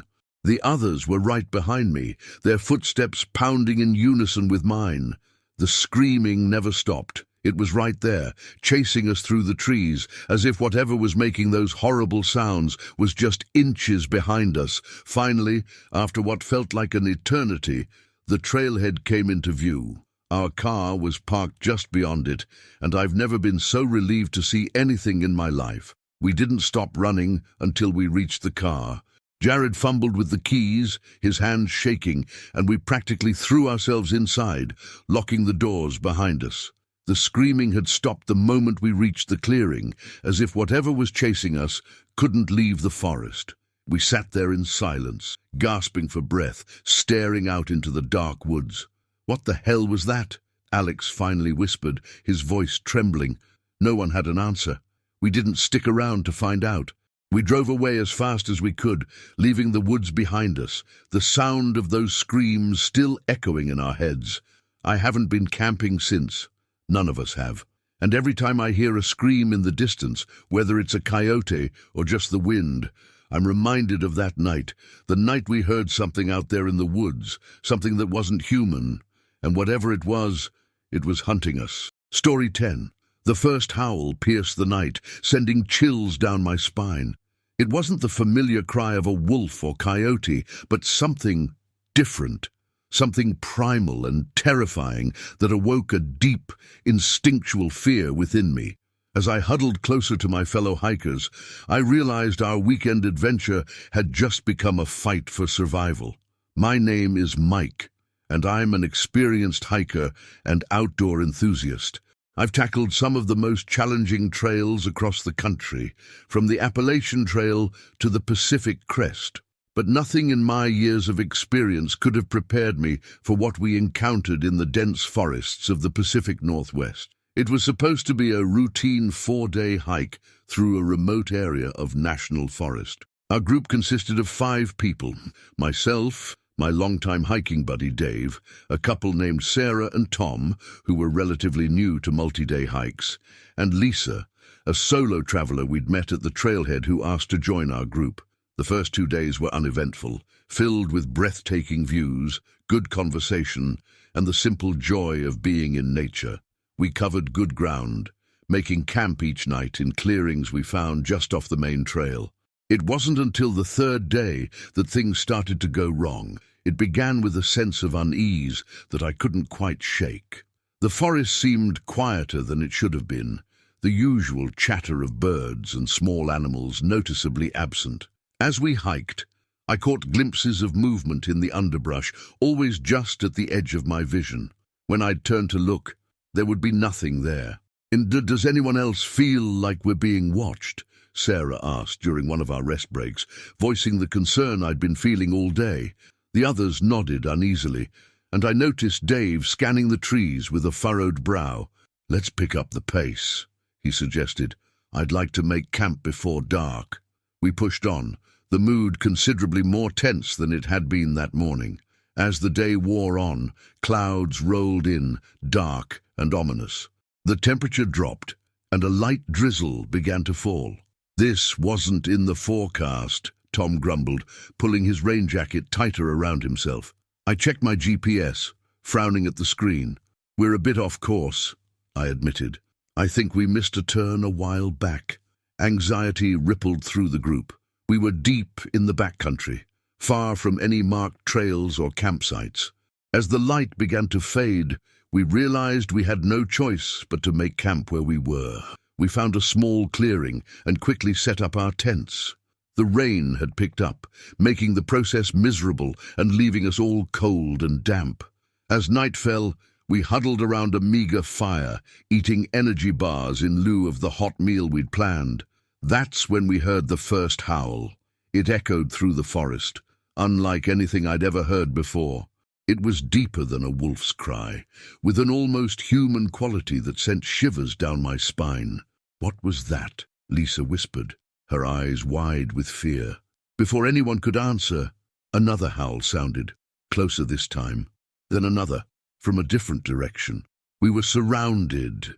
"Get in the tents," I said, trying to keep my voice calm. "Now!" We scrambled to obey, dousing the fire and diving into our shelters. I ended up in a tent with Dave and Lisa, while Sarah and Tom took the other. For hours, we lay there in terrified silence, listening to the howls and other stranger noises that echoed through the night. At one point, I heard heavy footsteps circling our campsite. Something large brushed against the side of our tent, and I had to clamp my hand over Lisa's mouth to stifle her scream. The canvas wall bulged inward, as if something was pressing against it, testing its strength. Just when I thought the material would give way, the pressure disappeared. The footsteps moved away, and for a moment, all was quiet. Then came a sound that turned my blood to ice, the zipper of the other tent being slowly opened. Sarah's scream shattered the night. There was a commotion, the sound of a struggle, and Tom's voice shouting in panic. Then abruptly silence. Oh God," Lisa whimpered beside me. "Shh," I hissed, straining my ears. The silence stretched on, broken only by a low rumbling sound that might have been growling. After what felt like hours but was probably only minutes, we heard movement again. Something or someone was moving around the campsite. I heard the sound of fabric ripping, then the clink of metal as our supplies were rifled through. Eventually, the noises faded, replaced by the normal sounds of the forest at night. Still, we didn't move, too terrified to even contemplate leaving the relative safety of our tent. As the first light of dawn filtered through the canvas, we finally dared to emerge. The campsite was a scene of devastation. The other tent was shredded, with long claw marks rending the fabric. There was no sign of Sarah or Tom. Our backpacks had been torn open, their contents strewn across the clearing. Most of our food was gone, along with anything shiny or colorful. It was as if some enormous, curious animal had ransacked our camp. But it was the footprints that truly terrified me. They were huge, easily twice the size of my own foot, with what looked like claw marks at the tips. They were clearly bipedal, but unlike any human or known animal print I'd ever seen. "We need to get out of here," Dave said, his voice shaky. "Now!" We hastily gathered what supplies we could salvage and set off, trying to retrace our steps back to the main trail. The forest felt different in the daylight, but no less menacing. Every snapping twig or rustle in the underbrush made us jump. As we hiked, we called out for Sarah and Tom, hoping against hope that they had somehow escaped and were looking for us. But there was no response, just the eerie silence of the forest. It was mid-afternoon when we heard the howls again. They were distant at first, but growing closer. We picked up our pace, abandoning any pretense of caution in favor of speed. The howls were all around us now, and I could hear the sound of something large moving through the forest, keeping pace with us just out of sight. Panic overtook us, and we broke into a run.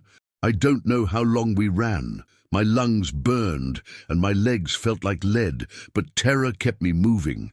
Branches whipped at my face, and more than once I stumbled on exposed roots, but I always scrambled back to my feet, driven by the sounds of pursuit behind us. We burst out of the tree line onto a dirt road, nearly colliding with a park ranger's truck that was driving by.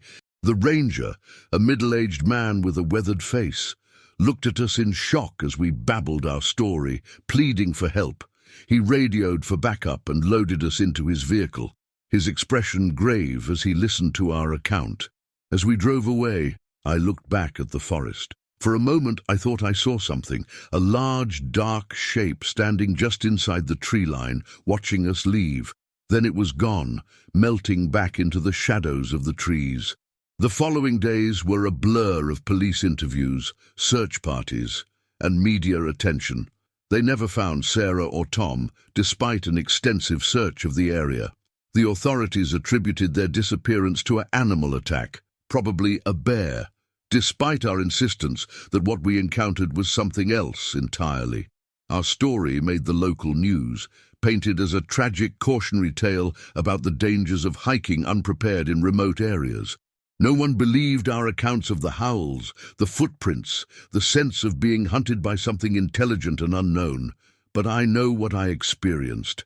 I know what I saw, and I know that somewhere out there, in the depths of those forests, something is lurking, something that defies explanation, that challenges everything we think we know about the natural world. I haven't been hiking since that day. The thought of entering the wilderness, of being vulnerable in the vast, unknowable expanse of nature, fills me with a terror I can't shake. Sometimes, in my dreams, I hear those howls again, feel the presence of something massive and ancient watching me from the shadows, and I wonder, with a chill that reaches to my very soul, if one day it will come looking for me, to finish what it started in those dark and forbidding woods. Story 11. The last time I went hunting with my friends, one of us never came back. We were deep in the woods, miles away from any road, campsite, or cell signal. It was supposed to be just another weekend trip, like dozens we'd done before. We all knew the drill. Head out at dawn, find a good spot, and wait. Hunting was our way of unwinding, disconnecting from everything. But that weekend, something went terribly wrong. And no matter how much time passes, I can't shake the feeling that whatever took Mike is still out there, watching, waiting. There were 4 of us that weekend. Me, Mike, Steve, and Rob.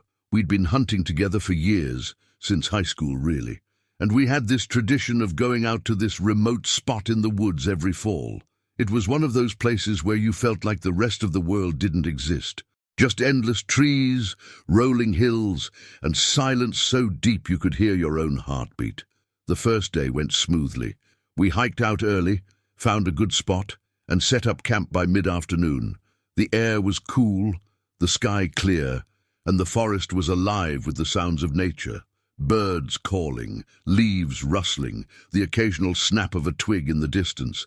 It felt like any other trip, familiar, safe. That evening, after a long day of tracking, we gathered around the campfire, laughing and swapping stories, the way we always did.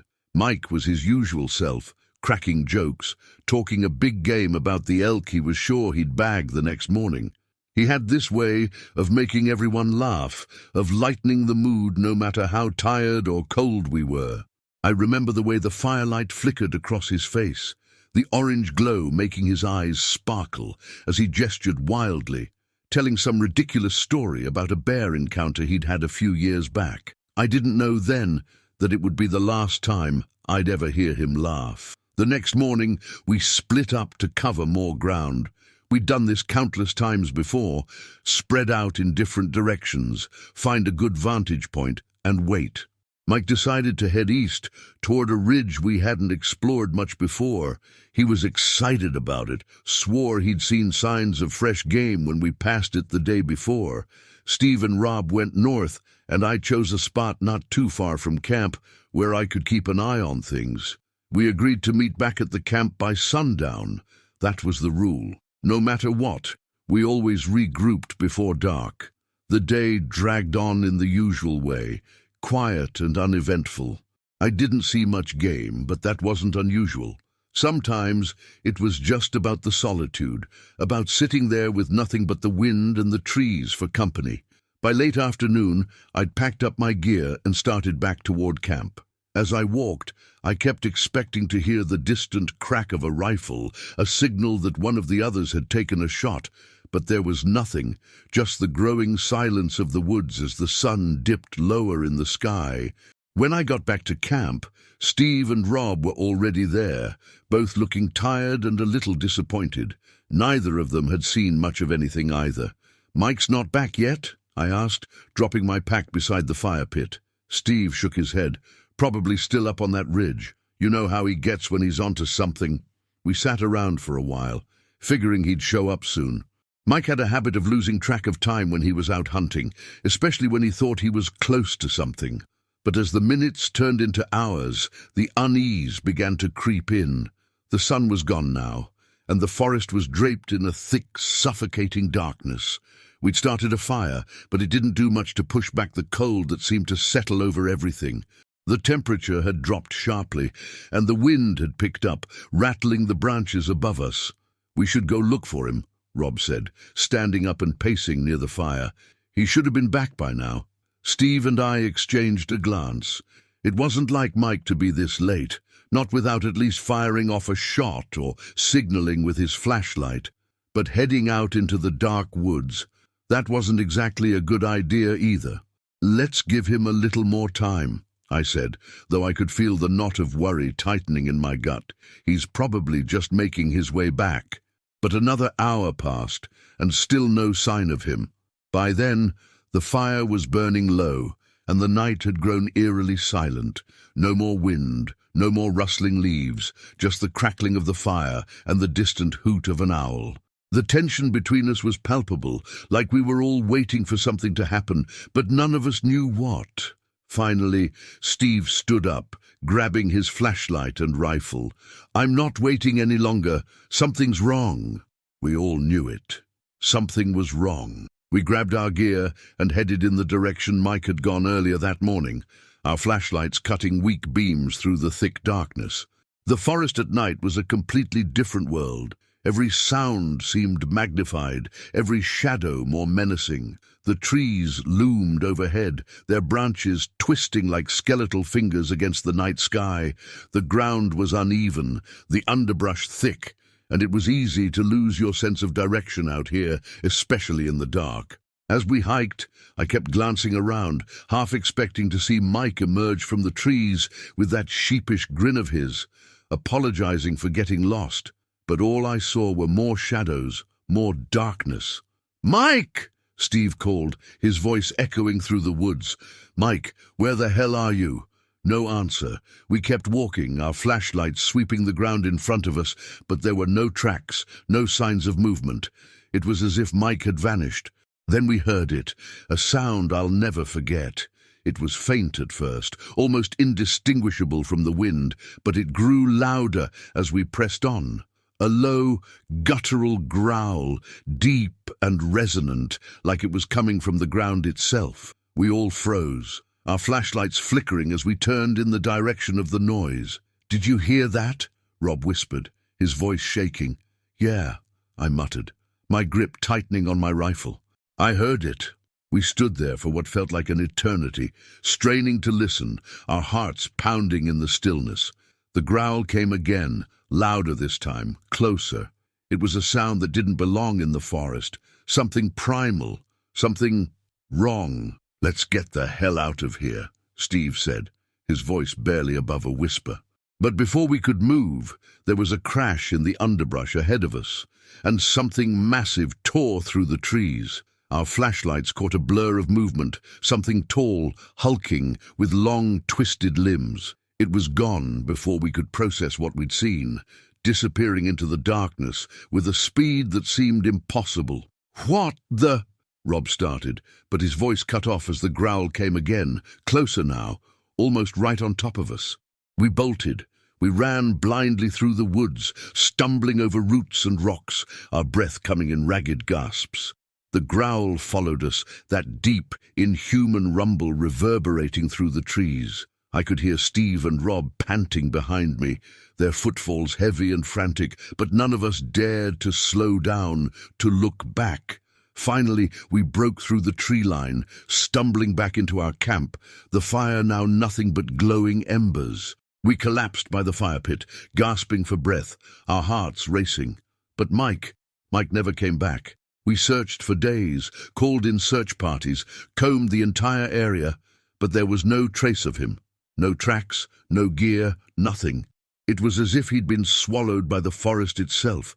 The official report said he was lost, that maybe he'd fallen or gotten turned around in the dark. But we knew better. We heard that thing out there. We saw it.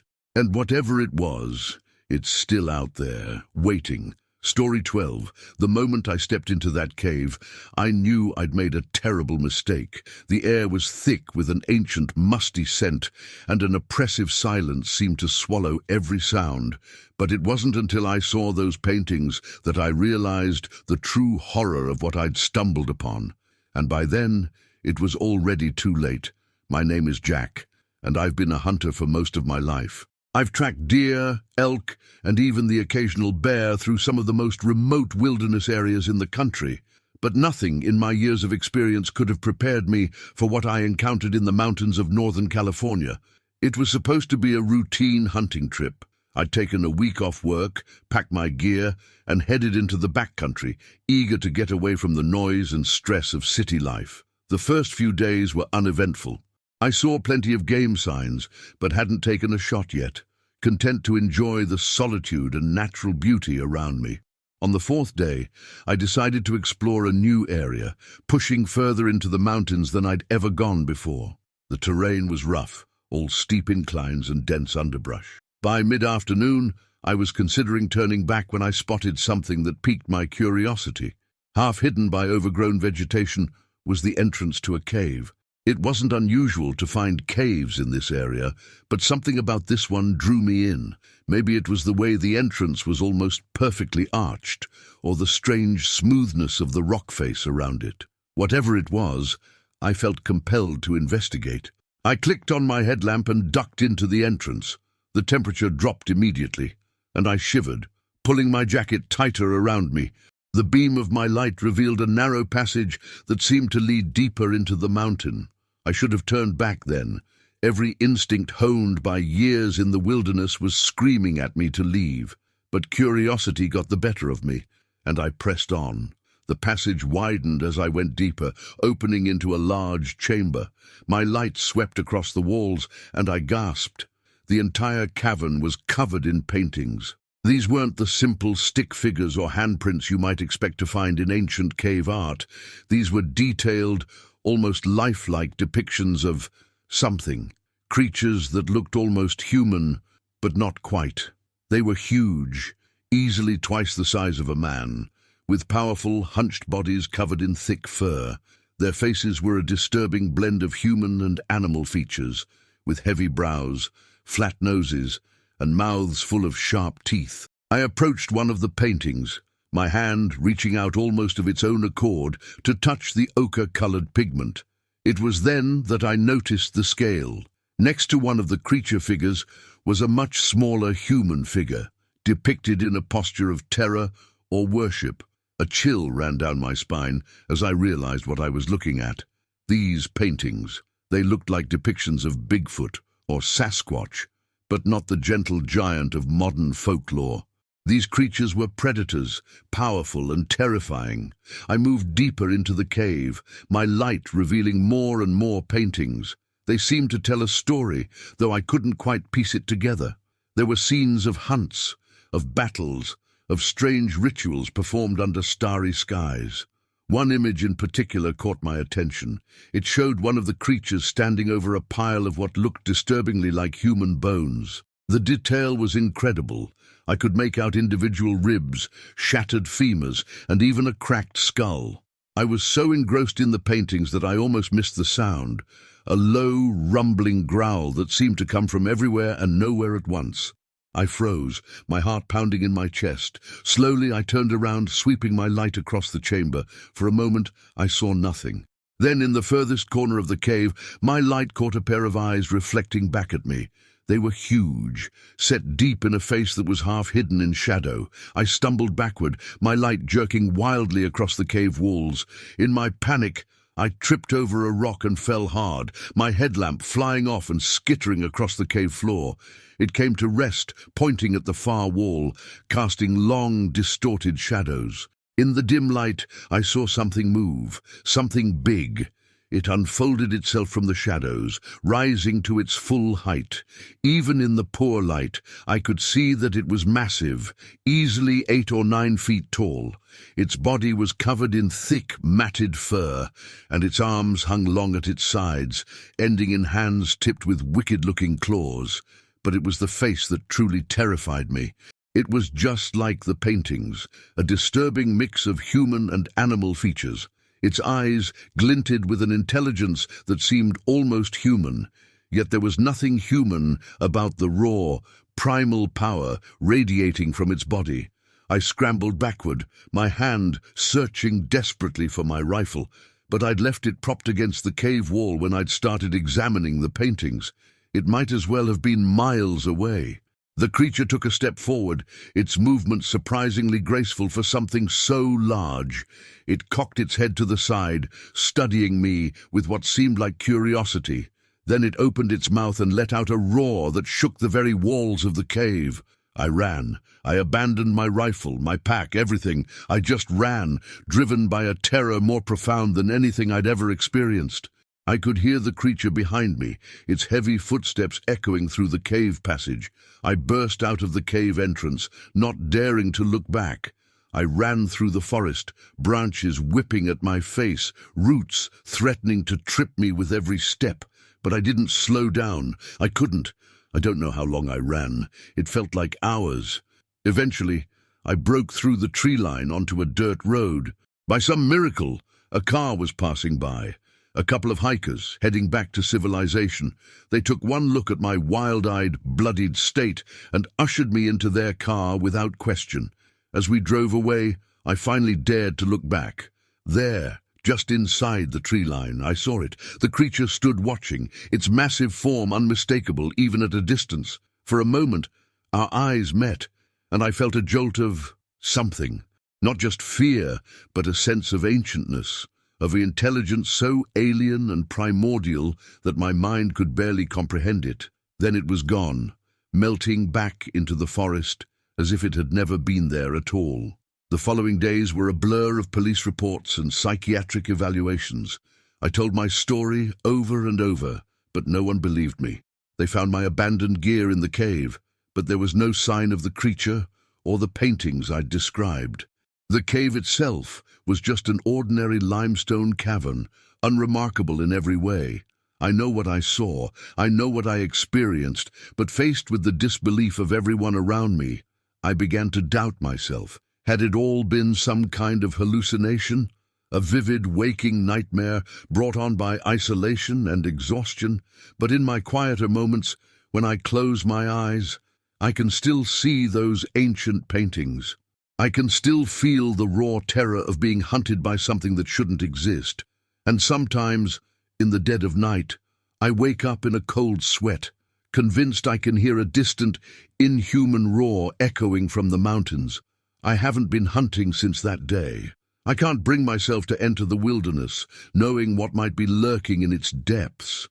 The world feels different now, bigger and more mysterious than I ever imagined, and I can't shake the feeling that out there, in the vast expanses of untamed nature, ancient eyes are watching, waiting. Perhaps some secrets are better left undiscovered, some truths too terrifying to acknowledge. But I know that somewhere in those mountains something ancient and powerful roams, and I pray that I never cross its path again. Story 13. There's something unnerving about finding footprints in the snow that don't belong to you, especially when you know you're the only person for miles. That's exactly what happened to me on a solo trip in the mountains last winter, a trip I've tried hard to forget. But no matter how much I convince myself that what I saw that night wasn't real, the memory won't let go. Those tracks and whatever left them still haunt me. I've always loved winter hikes. There's a kind of serene beauty in the snow-covered wilderness that you can't find any other time of year. It's like the world goes quiet, and all the chaos of life just stops for a little while. That's why I headed out to the mountains in mid-December, looking for some peace and solitude. I'd hiked this trail before, a few times in the summer, but never in the dead of winter. The snow added a challenge, and the isolation was exactly what I needed. I set out early, the crisp morning air biting at my cheeks as I followed the narrow trail that wound through the pine trees. The snow was deep, but I was prepared, with my snowshoes strapped to my feet and my pack loaded with everything I needed for a night in the mountains. The sky was clear, the sun glinting off the snow like diamonds, and for most of the day I felt that familiar thrill of being completely alone in nature. The only sound was the soft crunch of snow beneath my boots and the occasional creak of the trees as they swayed in the wind. I was about 6 miles in when I found the first set of tracks. They were large, much larger than any animal I'd ever seen in these parts, bigger than a bear, and bears were rare this time of year anyway, usually hibernating. At first, I thought they might have been left by another hiker, but as I examined them more closely, I realized something was off. The shape wasn't right. They looked human, almost like a barefoot person had walked through the snow. But no one would be out here barefoot in the middle of winter, miles from any shelter. I crouched down to get a better look. The prints were spaced far apart, like whatever had made them had a long stride. And there were no signs of the usual scuff marks you'd see with boots or shoes. Just clean, deep impressions in the snow, toes splayed out at the front. A chill that had nothing to do with the cold crept up my spine. I stood up, scanning the trees around me, but there was nothing, no movement, no sound, just the same eerie stillness that had accompanied me all day. For a moment, I considered turning back, but the sun was still high in the sky, and I was close to the spot I'd picked to camp for the night. Besides, it was probably just some animal I hadn't encountered before, maybe a moose or something else large. That had to be it. I tried to convince myself of that as I continued down the trail, but the tracks stayed with me, running parallel to the path I was on, sometimes veering off into the woods, but always returning to the trail. It was like whatever had made them was following the same route I was, just out of sight. I couldn't shake the feeling that I was being watched. By the time I reached the spot where I planned to set up camp, the sun was already sinking low, casting long shadows across the snow. I found a flat area just off the trail, sheltered by a cluster of pine trees, and began to unpack my gear. I worked quickly, trying to focus on getting my tent up before the light completely disappeared. The air was getting colder, and I could feel the temperature dropping fast. As I hammered the stakes into the frozen ground, I couldn't help glancing back at the trail, half expecting to see something standing there. But the trail was empty, just a long stretch of undisturbed snow, save for the tracks I'd seen earlier.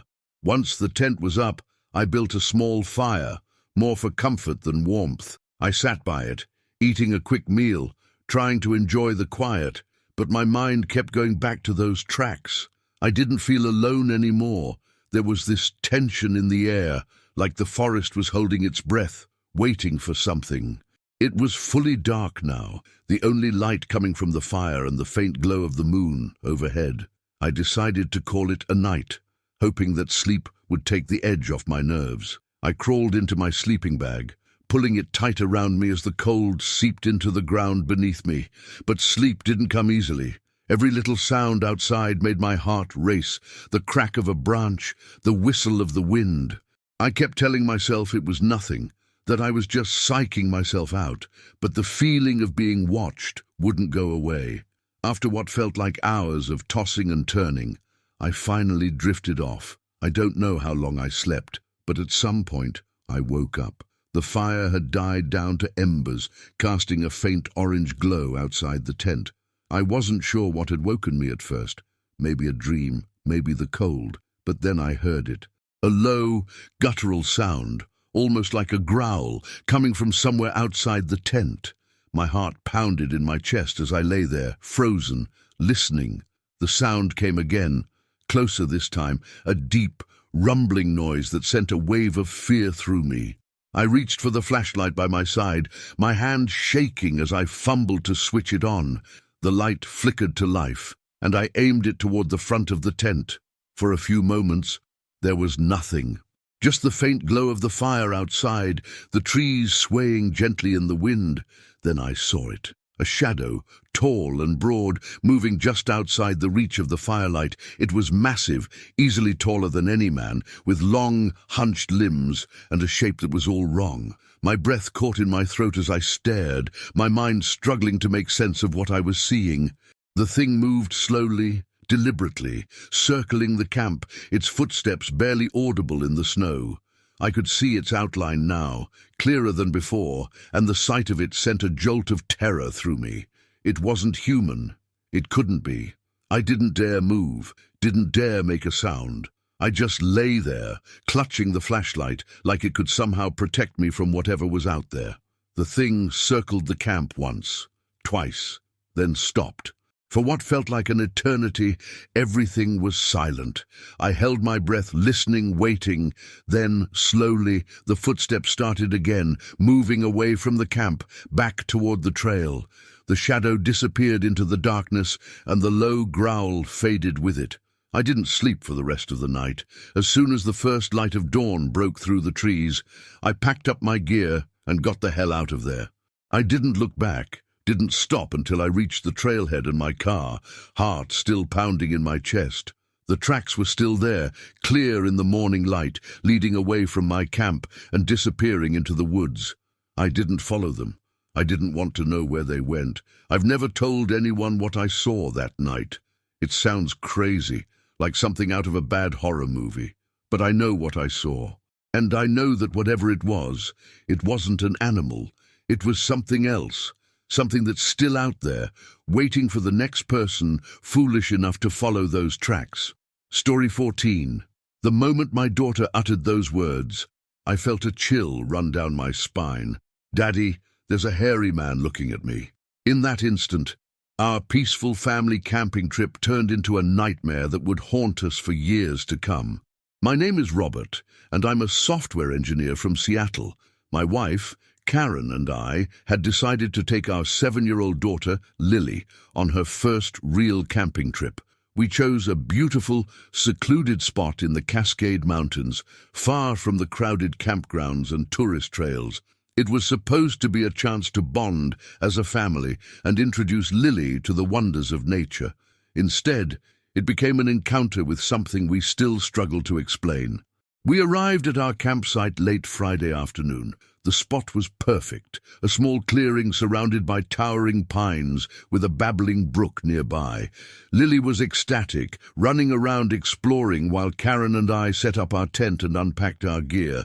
As the sun began to set, we gathered around our campfire, roasting marshmallows and telling stories.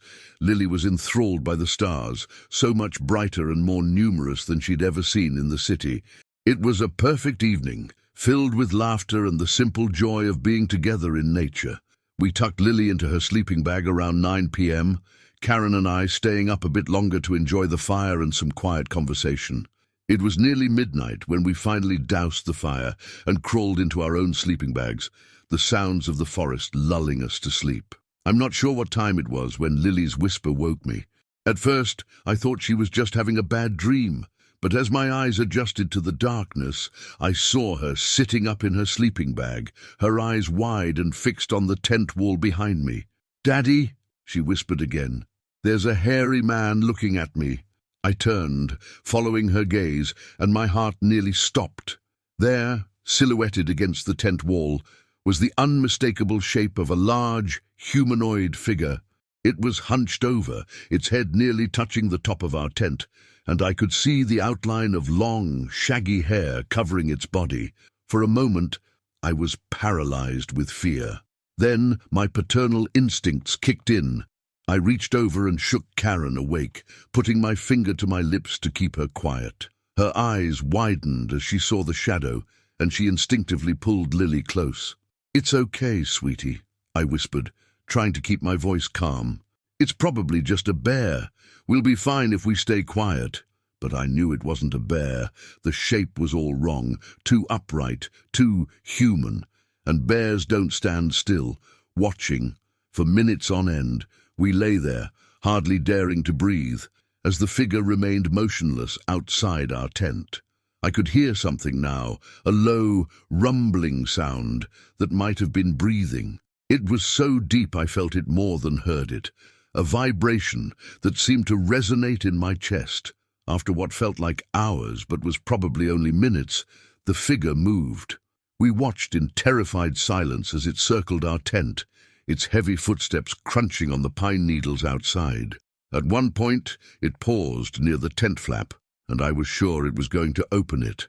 My hand tightened around the small canister of bear spray I kept nearby, knowing it would be useless against something this size, but it moved on, continuing its circuit of our tent before finally moving away. We heard the sound of breaking branches and rustling leaves as it disappeared into the forest. None of us slept for the rest of the night. We lay there, huddled together, jumping at every sound from the forest around us. Lily whimpered softly now and then, and I did my best to comfort her, all the while fighting my own terror. As the first light of dawn filtered through the tent fabric, we finally dared to move. Karen and I exchanged a look, silently debating whether to peek outside. Finally, gathering every ounce of courage I had, I unzipped the tent flap and looked out. The campsite looked normal at first glance. Our supplies were undisturbed, the morning mist rising gently from the ground. But then I saw them, the footprints. They circled our tent, just as we'd heard the creature do during the night. But these were no bear tracks. They were huge, easily twice the size of my own foot, with 5 distinct toe impressions, and they were unmistakably bipedal. "Oh my God," Karen breathed, looking over my shoulder. "Sir Robert, what made those?" I shook my head, unable to form words. My mind was racing, trying to come up with a rational explanation for what we'd experienced. But there was nothing rational about those footprints. We packed up camp in record time, all thoughts of finishing our trip forgotten. Lily was unusually quiet, clinging to Karen as we loaded our car. As I was doing a final sweep of the campsite, making sure we hadn't left anything behind, I noticed something that made my blood run cold. There, On a tree at the edge of our clearing were 3 long, deep claw marks, far higher up than any bear could reach. The bark had been stripped away, revealing the pale wood underneath. It looked fresh. I hustled back to the car, fighting the urge to run. As we drove away, I couldn't shake the feeling that we were being watched.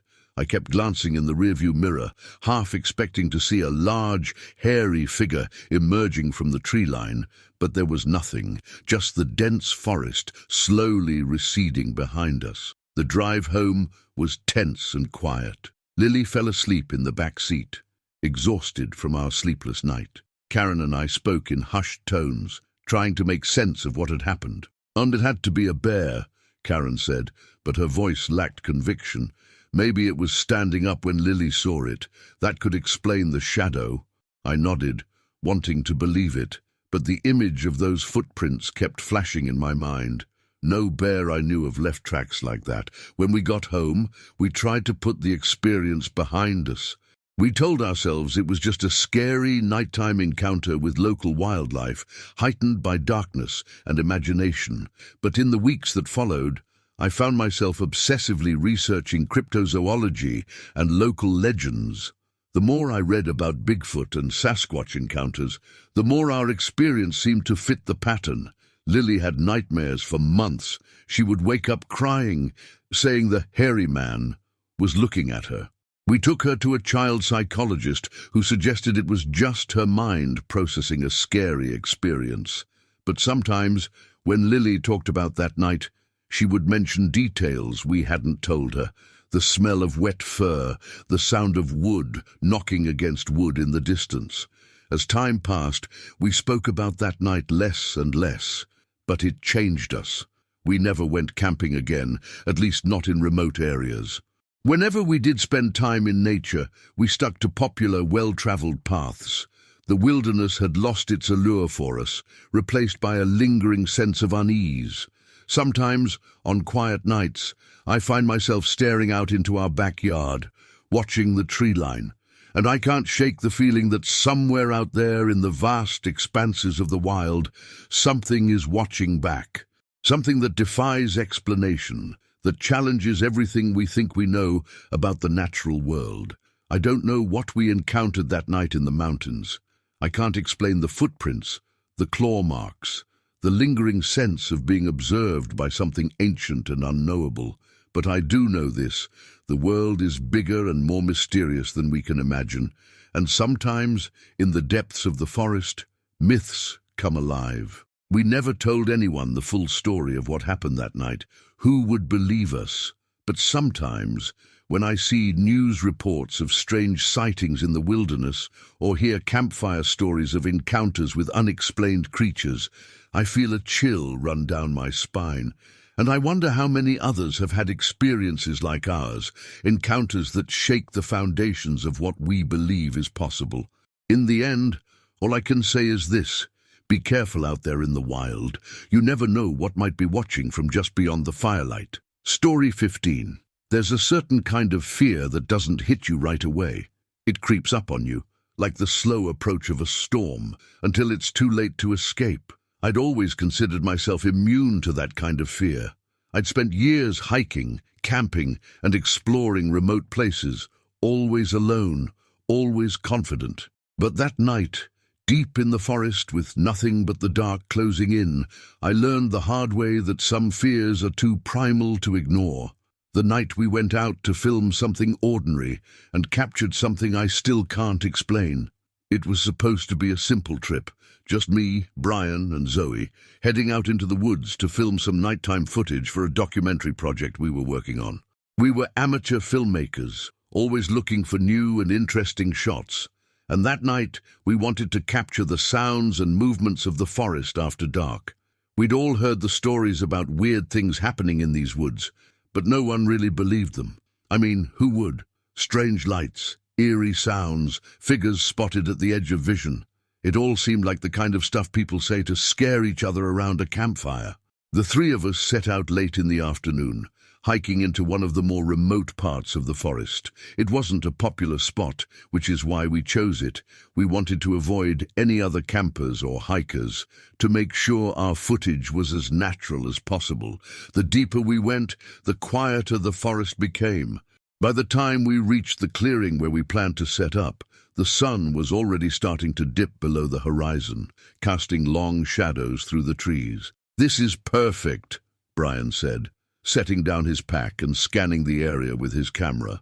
"No one around for miles." Zoe nodded, already busy unpacking her sound equipment. She was our audio specialist, always obsessed with getting the cleanest, most pristine recordings. "We should get some great night sounds here," she said, plugging in the mic and adjusting the levels. "The way the trees are spaced, it'll bounce just right." I set up the last of the gear, glancing around as the light faded. There was something about the place that felt off. It wasn't anything obvious, just this weird heaviness in the air, like the forest was watching us. I shook it off, telling myself it was just the isolation getting to me. By the time night fully fell, we had everything set up. Cameras on tripods, sound equipment ready to capture the eerie quiet of the forest. We sat around the small fire we'd built, talking quietly, waiting for something interesting to happen. But for the first hour or so, it was just normal forest sounds, the occasional rustle of branches, distant animal calls, the wind whispering through the trees. Then Zoe froze, her eyes narrowing as she adjusted her headphones. "What is it?" I asked. "Shh," she said, holding up a hand. "Do you guys hear that?" Brian and I exchanged a glance, both of us leaning in closer to listen. At first, I didn't hear anything unusual, just the typical nighttime sounds. But then, faint and far off, I heard it. A strange, low hum. It was subtle, barely noticeable, like the distant buzz of machinery. But it was out of place here, in the middle of the wilderness, miles from any road or building. "That's weird," Brian muttered, adjusting his camera to record in the direction the sound was coming from. Zoe was already turning up the sensitivity on her mic, her expression tight with concentration. "It's coming from over there," she whispered, pointing toward the dense trees on the far side of the clearing. The sound grew louder, a soft, pulsating hum that seemed to vibrate through the air. It wasn't like anything I'd ever heard in the forest before. It wasn't natural. I glanced at the others, and I could tell by their faces they were thinking the same thing. "We should check it out," Brian said, already standing up and grabbing his camera. I hesitated, feeling that same unease I'd noticed earlier creeping back in. "Are you sure? Could just be the wind or, I don't know. Something weird with the trees." Zoe shook her head, her face pale. "That's not the wind, and it's not the trees." Reluctantly, I stood and followed them toward the edge of the clearing, the fire casting long, flickering shadows behind us. As we approached the trees, the hum grew louder, almost rhythmic, like it was pulsing through the air in waves. It felt like the ground itself was vibrating beneath my feet. Brian moved ahead, the red light on his camera glowing as he filmed everything. I stayed close to Zoe, my flashlight cutting through the darkness. The trees loomed over us, their branches swaying in the wind, but the deeper we went, the less natural the forest felt. The air was thick, oppressive, and the hum was all around us now, making it hard to concentrate on anything else. Then we saw them, lights, flickering, faint and dancing between the trees. Just ahead. They weren't like normal lights, though. They seemed to pulse in sync with the hum, glowing soft blue, then white, then dimming again. They moved erratically, bobbing and weaving through the branches as if they were alive. "What the hell?" I whispered, stopping in my tracks. Brian kept moving forward, his camera aimed at the lights, but Zoe grabbed my arm. Her face was pale, her eyes wide with fear. "We need to go back," she whispered, her voice shaking. "Something's not right." For a moment, I wanted to agree with her, but curiosity tugged at me. We had never seen anything like this, and we were filmmakers.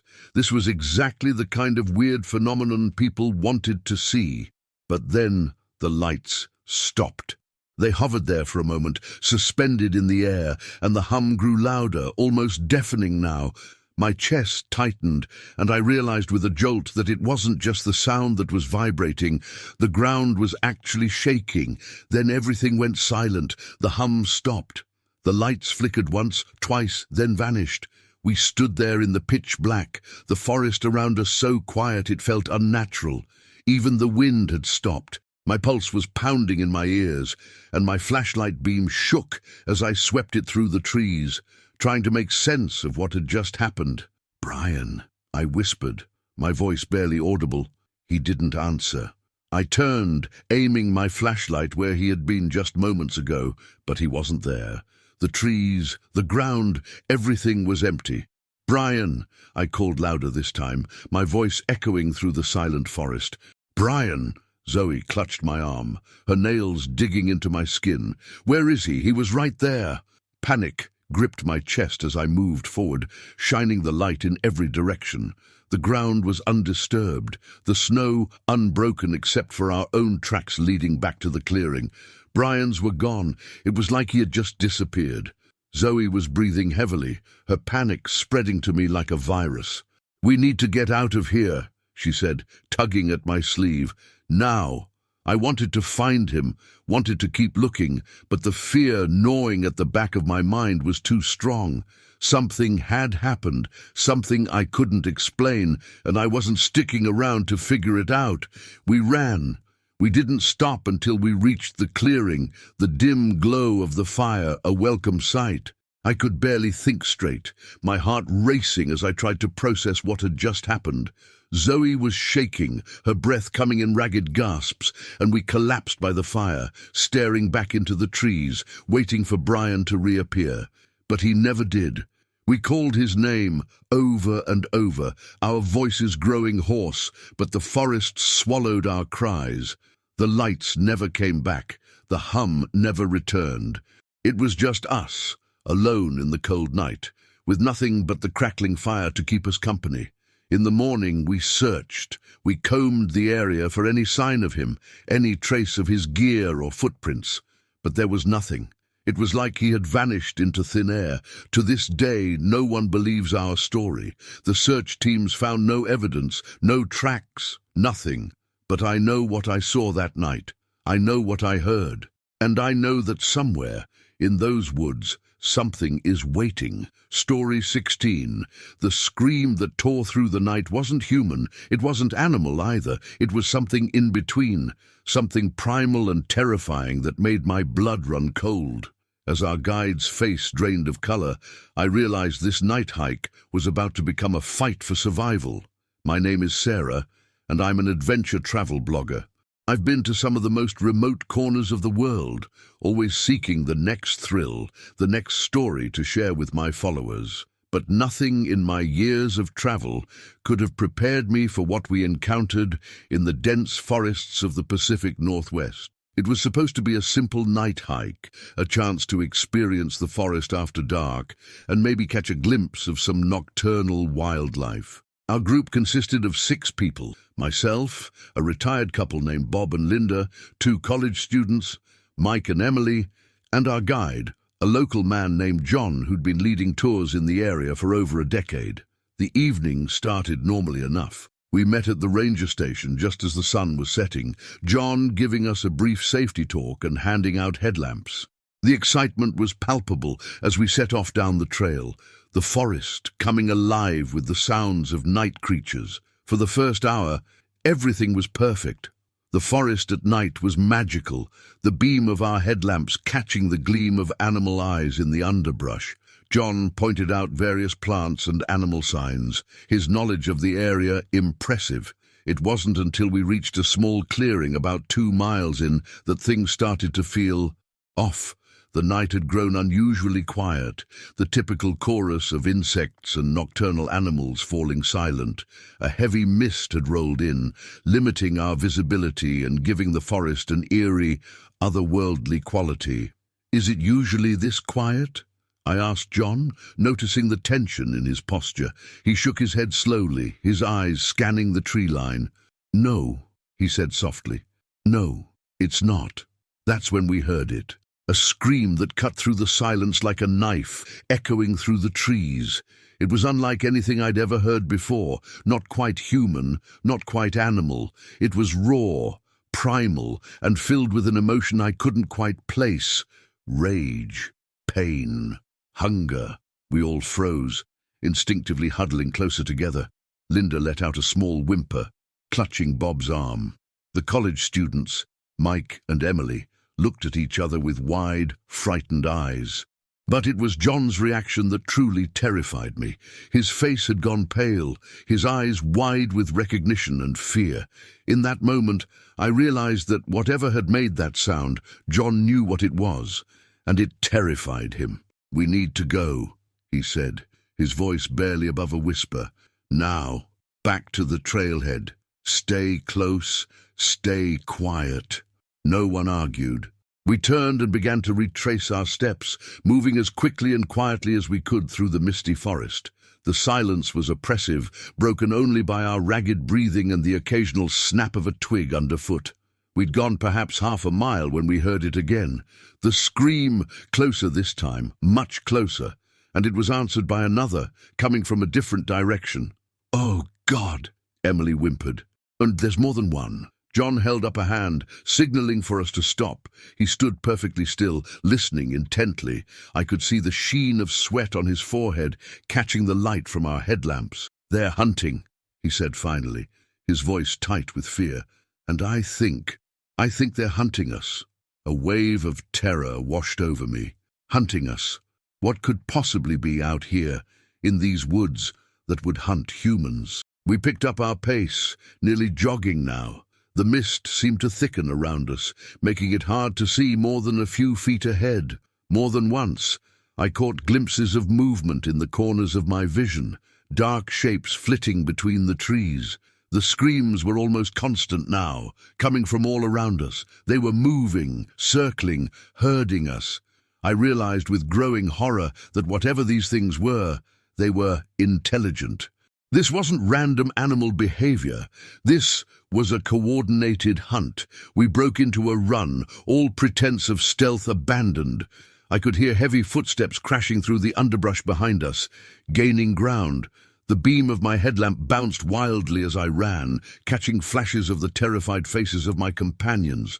Suddenly, Mike stumbled, crying out as he fell. Emily skidded to a stop, turning back to help him. "No!" John yelled. "Don't stop!" "We'll keep moving." But it was too late. As Emily reached down to help Mike up, a dark shape burst from the undergrowth. In the frantic, jumping light of our headlamps, I caught a glimpse of matted fur, of long, powerful limbs, of a face that was a nightmarish blend of human and animal features. Emily's scream was cut short as the creature grabbed her, its massive hand engulfing her entire upper arm. With terrifying strength, it yanked her off her feet and into the darkness.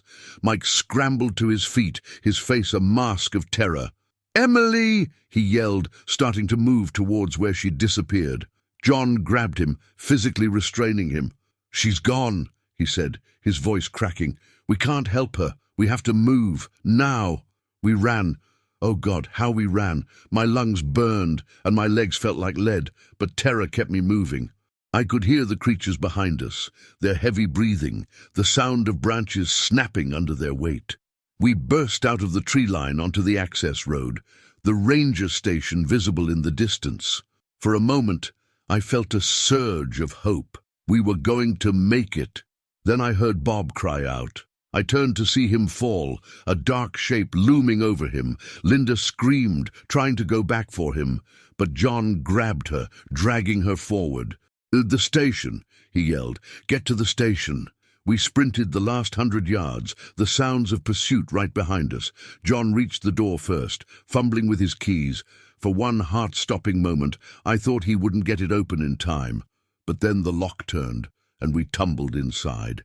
John slammed the door shut behind us, throwing the deadbolt just as something heavy slammed against it from the outside. We huddled in the center of the room, watching in horror as dark shapes moved past the windows. The creatures circled the station, occasionally testing the doors and windows, but unable to get in. As the first light of dawn began to filter through the trees, the shapes retreated, melting back into the forest as if they'd never been there at all. The aftermath was a blur of police reports and search parties. They found no sign of Emily or Bob, no evidence of the creatures we'd encountered. The official report cited a bear attack, despite our insistence that what we'd seen was no bear. John quit his job as a guide that day. Before he left, he pulled me aside. "I've heard stories," he said, his voice low. "Old legends from the native tribes about creatures in these woods. Things that hunt by night, that mimic human shape but aren't human at all.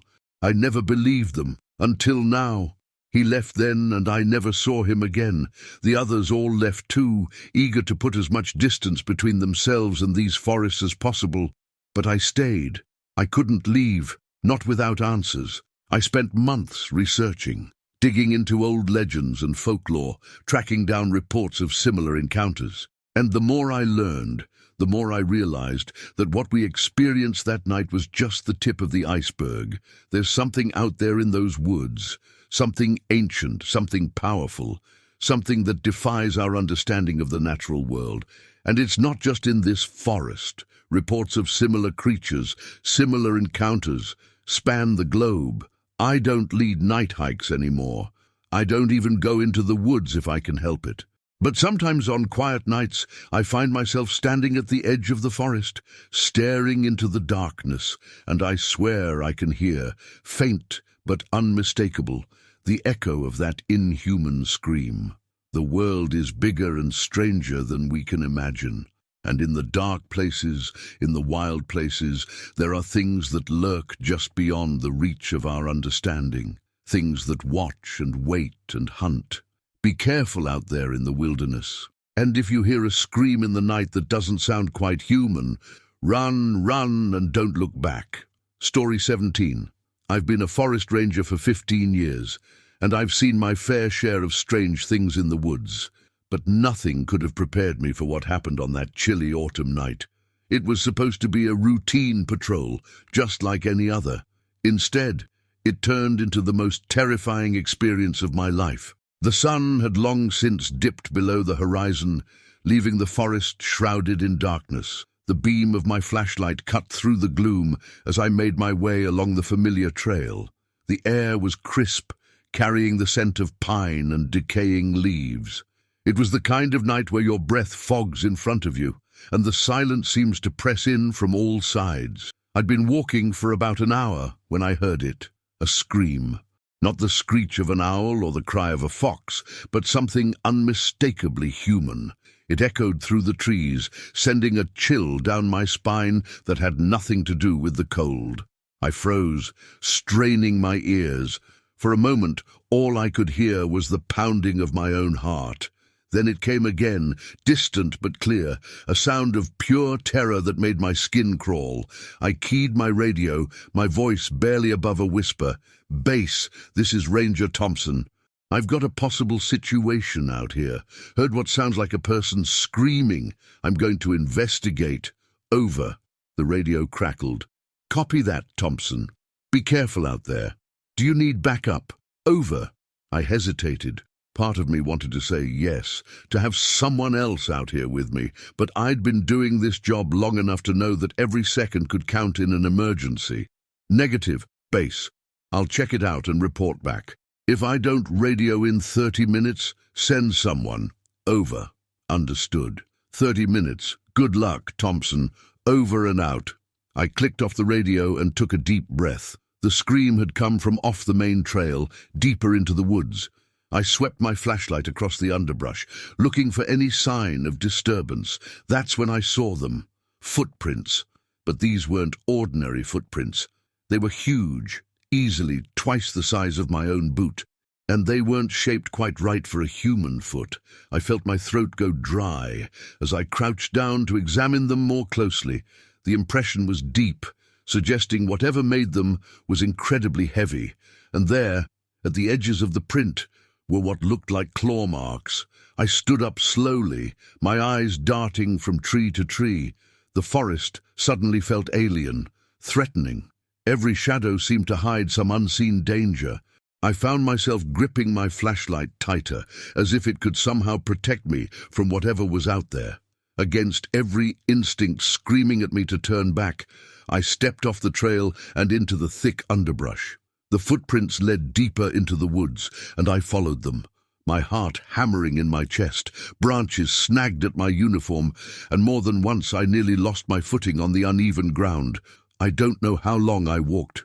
Time seemed to stretch and warp in the oppressive darkness of the forest, but suddenly I emerged into a small clearing, and that's when I saw it. At first, all I could make out was a dark shape at the edge of the clearing, tall, much taller than any man I'd ever seen, and broad, with what looked like a thick coat of fur. For a moment, I thought it might be a bear standing on its hind legs, but then it turned, and I caught a glimpse of its face in the beam of my flashlight. It wasn't a bear.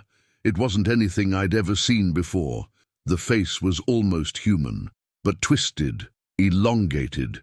The eyes reflected the light of my flashlight, glowing an eerie yellow-green, and the mouth, God! The mouth was full of teeth that no human or animal should have. I stood there, paralyzed with fear, as the creature and I locked eyes. Time seemed to stand still. I couldn't move, couldn't breathe. My mind was screaming at me to run, but my body wouldn't respond. Then, in a movement almost too fast to follow, the thing turned and loped into the darkness of the forest. The spell broken, I stumbled backward, nearly falling in my haste to put distance between myself and where the creature had been. My radio squawked, making me jump. "Thompson, this is base. It's been 25 minutes. What's your status? Over." I fumbled for the radio, my hands shaking so badly I almost dropped it. "B base. This is Thompson. I need backup. Now, over." "Copy that, Thompson. What's the situation? Over." I opened my mouth to respond, but what could I say? That I'd seen some kind of monster, that there was a creature out here that shouldn't exist. They'd think I was crazy. I'm not sure," I finally managed. Just get someone out here, please. Over." "Understood. Stay where you are. Backup is on the way. Over and out." I clicked off the radio and sank to the ground, my back against a tree. My mind was racing, trying to make sense of what I'd seen. It couldn't be real. It had to be a trick of the light, an hallucination brought on by fear and the dark. But deep down, I knew what I'd seen, and I knew that nothing would ever be the same. As I sat there, waiting for backup to arrive, every sound made me flinch. Every rustling leaf, every snapping twig sounded like that creature returning. I kept my flashlight trained on the spot where I'd seen it, half expecting those glowing eyes to appear at any moment. But nothing came, and eventually I heard the blessed sound of voices calling my name. Other rangers coming to my rescue. As their flashlights cut through the darkness, I felt a wave of relief wash over me.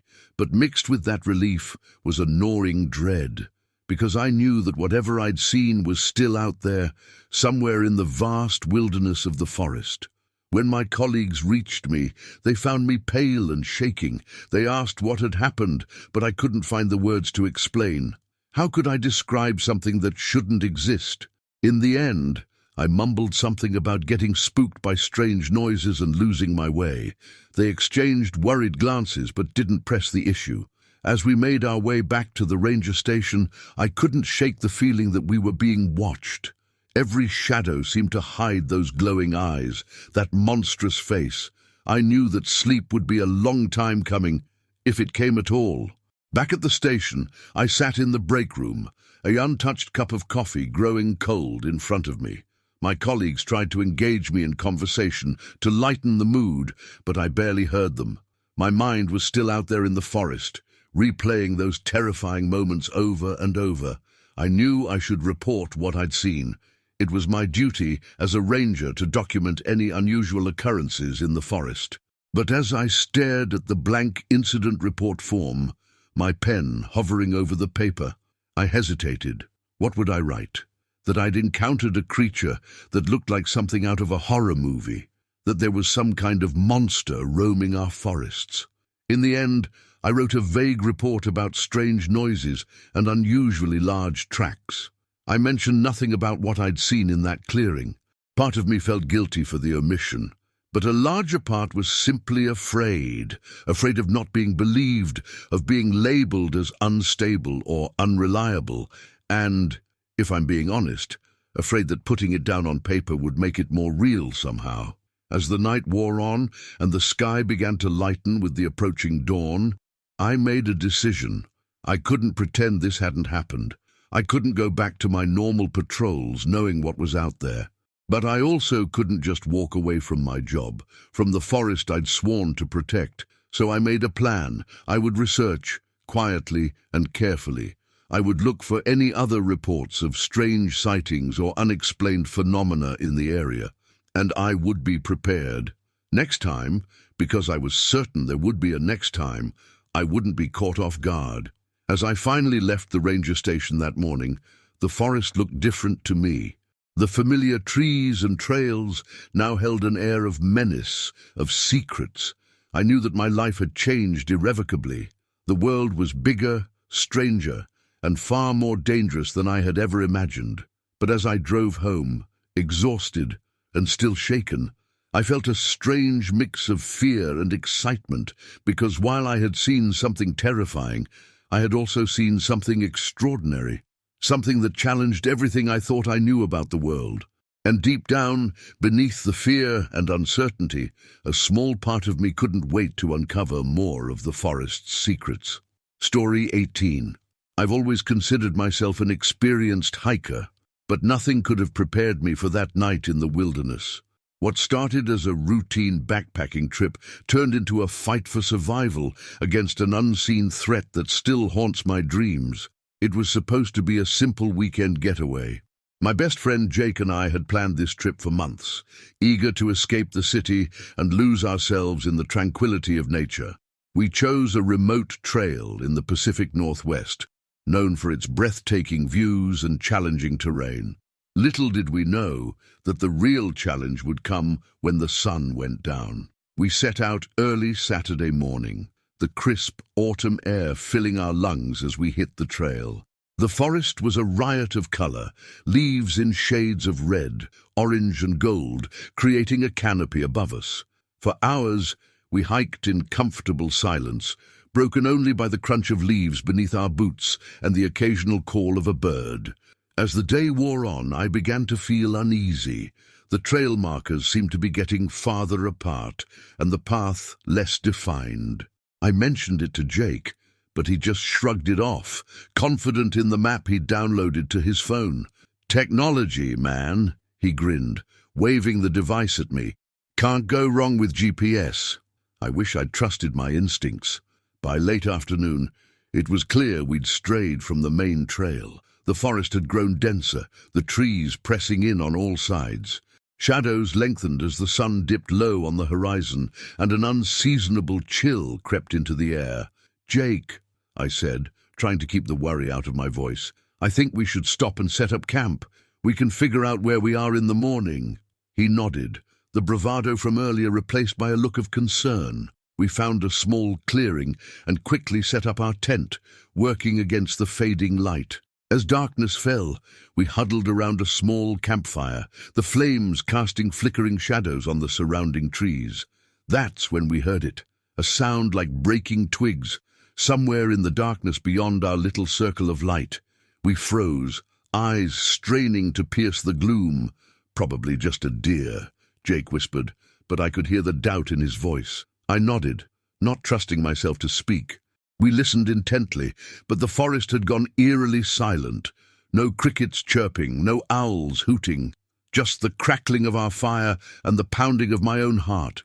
We turned in early that night, both of us on edge. Sleep came fitfully, interrupted by every rustle of wind through the trees. I dozed off eventually, only to be jolted awake by a sound that made my blood run cold. It was a howl, but unlike anything I'd ever heard before. Not a wolf, not a coyote. It was deeper, more guttural, and it seemed to go on forever. I sat up, my sleeping bag tangled around my legs, and saw Jake's wide eyes gleaming in the darkness of the tent. "What the hell was that?" he whispered.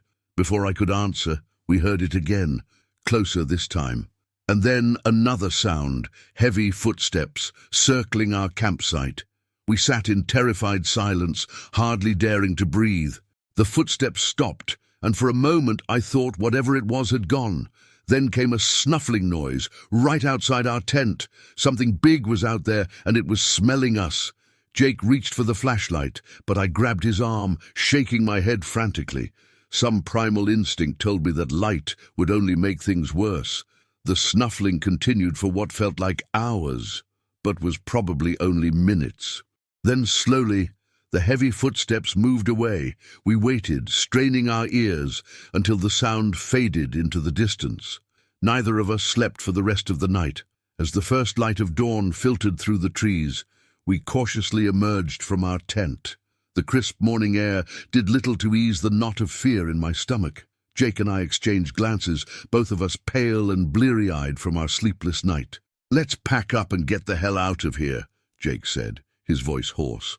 I nodded, already moving to break down the tent. That's when I saw them, massive footprints in the soft earth around our campsite. They were easily twice the size of my own boots, with what looked like claw marks at the tips. My hands shook as I traced the outline of one print, my mind reeling at the implications. "Jake," I called, my voice barely above a whisper. "You need to see this." He came over, his face draining of color as he saw the tracks. That's not possible," he stammered, but the evidence was right there in front of us. Something huge had been prowling around our tent last night, something that shouldn't exist. We packed up in record time, our earlier fatigue forgotten in the rush of adrenaline. As we shouldered our backpacks, Jake pulled out his phone to check the GPS. "Shit," he muttered, tapping furiously at the screen. "No signal. Battery's almost dead too." I felt a cold weight settle in my stomach. We were lost in the wilderness, with no way to call for help, and something was out there hunting us. We picked a direction and started walking, hoping to find the trail or at least some sign of civilization. The forest seemed different in the daylight, more menacing somehow. Every rustle in the underbrush made us jump. Every shadow held potential danger. As we hiked, I couldn't shake the feeling that we were being watched. The hairs on the back of my neck stood up, and more than once I caught myself glancing over my shoulder, half expecting to see glowing eyes staring back at me from the trees. Hours passed, and we seemed no closer to finding our way out. The sun climbed higher in the sky, filtering through the canopy in dappled patterns. Under different circumstances, it might have been beautiful. Now, it just felt oppressive. We stopped to rest near a small stream, gulping down water and forcing ourselves to eat some trail mix. That's when we heard it, a low, rumbling growl that seemed to come from everywhere and nowhere at once. Jake and I locked eyes, fear mirrored in each other's faces. Without a word, we grabbed our packs and ran. We crashed through the underbrush, branches whipping at our faces, roots threatening to trip us with every step. I could hear something moving through the forest behind us, keeping pace effortlessly. Whatever it was fast. Suddenly the ground dropped away beneath my feet. I tumbled down a steep embankment, leaves and twigs scratching at my skin. I came to a stop at the bottom, the breath knocked out of me. Jake landed beside me a moment later, groaning in pain. As I struggled to sit up, I saw movement out of the corner of my eye.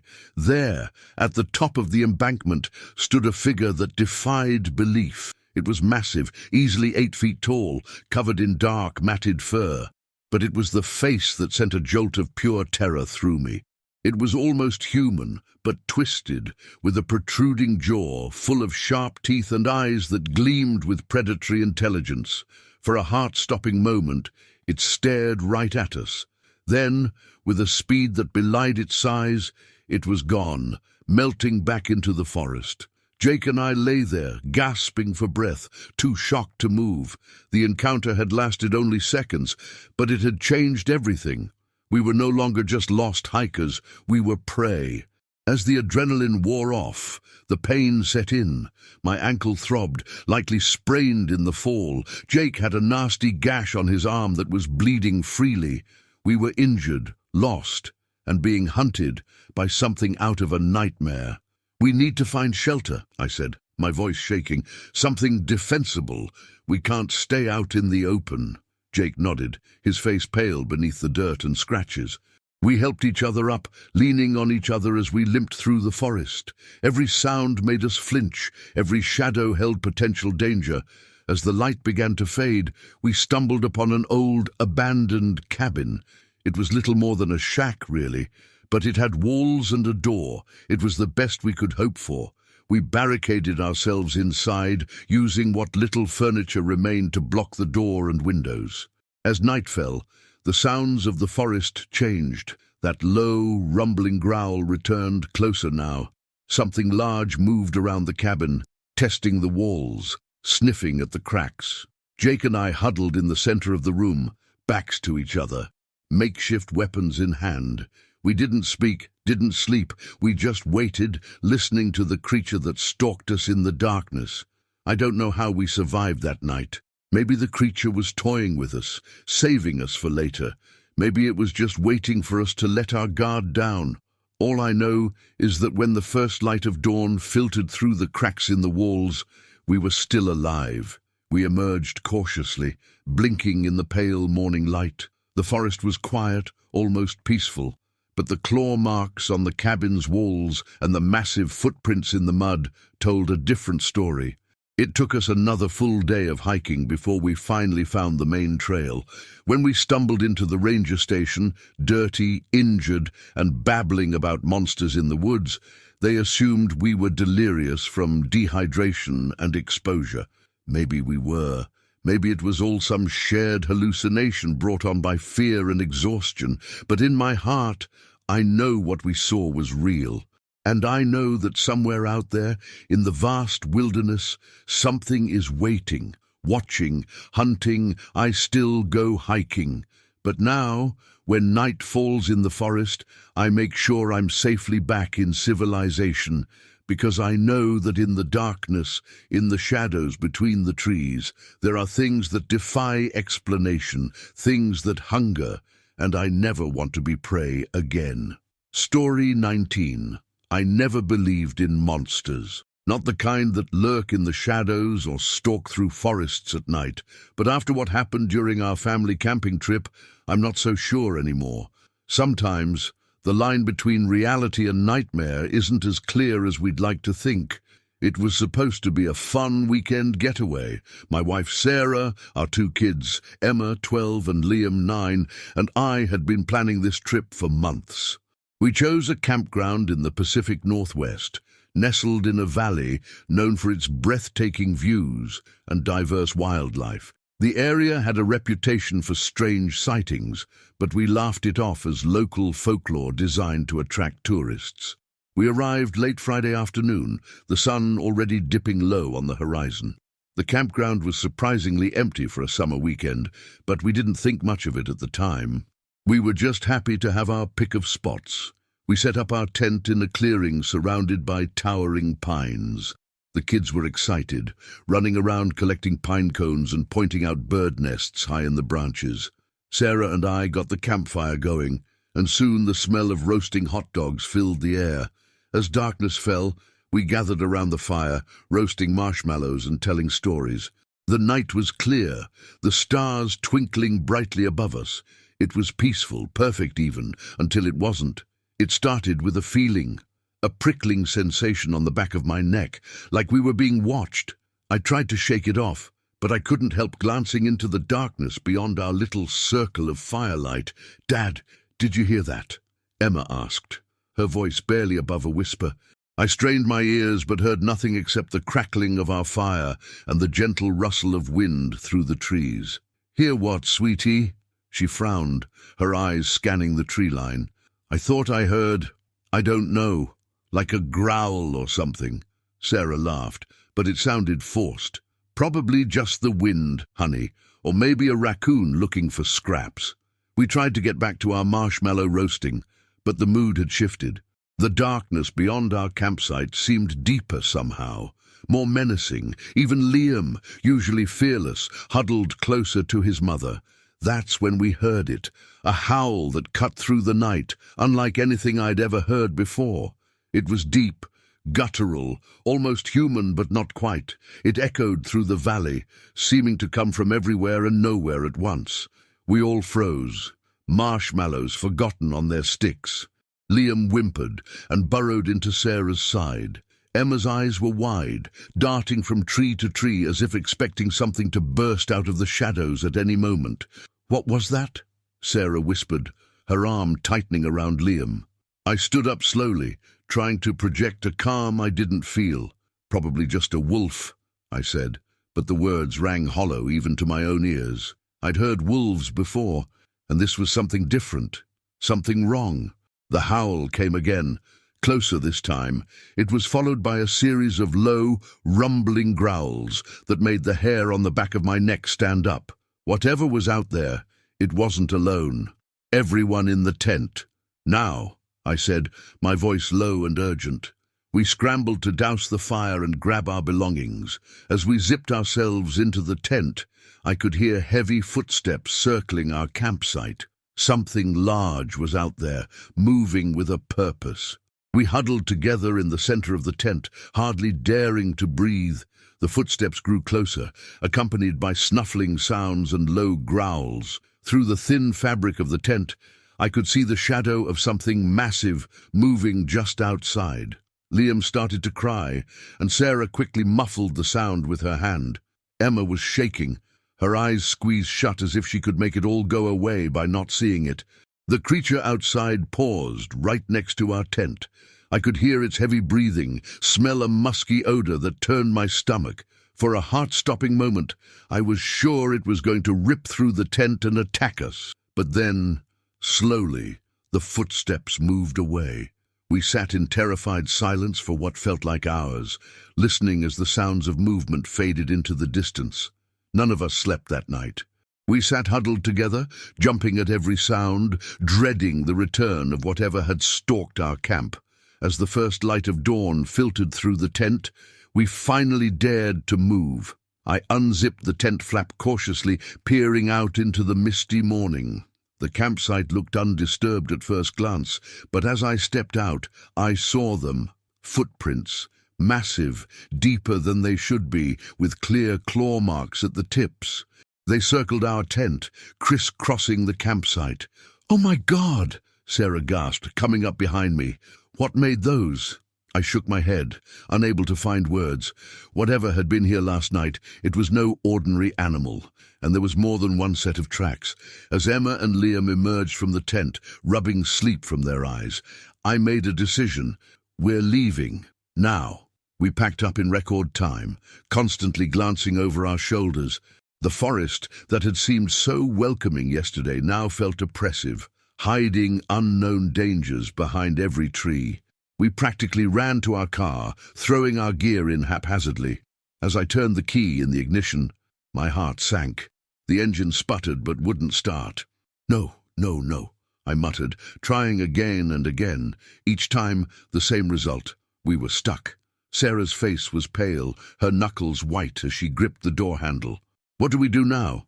I took a deep breath, trying to think rationally. "Okay, we need to stay calm. There's a ranger station about 5 miles down the road. We can walk there. Get help." Emma's voice was small from the back seat. "But Dad, what if those things are still out there?"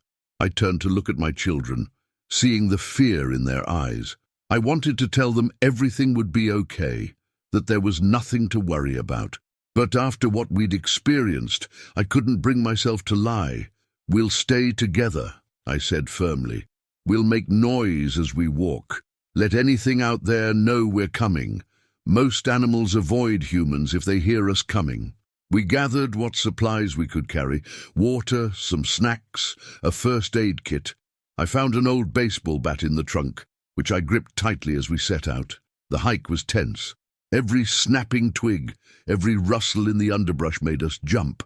We sang songs, talked loudly, anything to announce our presence. But underneath our forced cheer was a current of fear. We all knew that if whatever had stalked our camp last night decided to attack, we'd be defenseless. About halfway to the ranger station, we heard it again, that same bone-chilling howl, echoing through the trees. It was answered by several others from different directions. We were surrounded. "Run!" I yelled, grabbing Liam and hoisting him onto my back.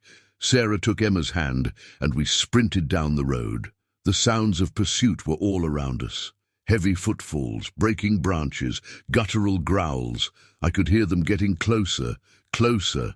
Just when I thought we couldn't run any further, the ranger station came into view.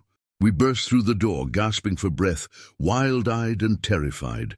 The rangers were startled by our sudden appearance, but quickly switched into action mode when they saw our state.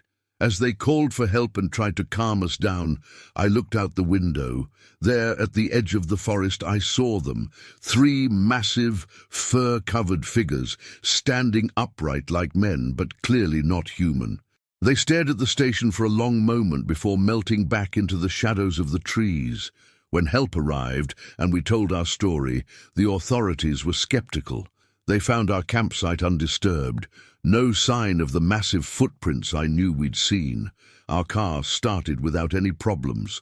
They chalked it up to mass hysteria, a bear sighting blown out of proportion by fear and darkness. But I know what we experienced was real. The terror in my children's eyes, the lingering smell of that musky odor, the image of those creatures at the forest's edge. These things don't come from imagination. We don't go camping anymore. The kids have nightmares, and Sarah jumps at unexpected noises. As for me, I find myself staring into the woods behind our house, wondering what secrets they hide, because now I know that sometimes the monsters are real, and they're closer than we think. Story 20. I've been a wildlife photographer for over 2 decades, but nothing in my career could have prepared me for what I captured on film that day. It was supposed to be a routine assignment, documenting the local fauna in a remote forest. Instead, it turned into a nightmare that still haunts me, leaving me questioning everything I thought I knew about the natural world. The assignment seemed simple enough. A local conservation group had reported increased animal activity in a densely forested area, and they wanted photographic evidence to support their preservation efforts. I jumped at the chance, always eager to spend time in nature and potentially capture some unique shots. I arrived at the forest early on a crisp autumn morning, the air heavy with the scent of pine and damp earth. The mist was just starting to lift as I made my way along the overgrown trail, my backpack laden with camera equipment. I'd done my research, identifying the best spots to set up my remote cameras for maximum coverage. As I worked, setting up camera after camera in strategic locations, I couldn't shake the feeling that something was off. The forest was too quiet. No bird calls, no rustling in the underbrush. It was as if the entire ecosystem was holding its breath. I shrugged it off, chalking it up to my imagination. By midday, I had set up 12 cameras throughout the area. Satisfied with my work, I headed back to my campsite at the edge of the forest, planning to return in a few days to collect the memory cards and see what I'd captured. Those few days passed uneventfully, but as I hiked back into the forest to retrieve my cameras, that sense of unease returned tenfold. The silence was even more pronounced now, oppressive in its totality. I found myself constantly looking over my shoulder, unable to shake the feeling that I was being watched. I reached the first camera and quickly swapped out the memory card, eager to see what it had captured. As I moved from camera to camera, my unease grew. Several of the devices had been knocked over, their casings scratched and dented as if something had attacked them. I tried to convince myself it was just curious wildlife, but deep down, I knew better.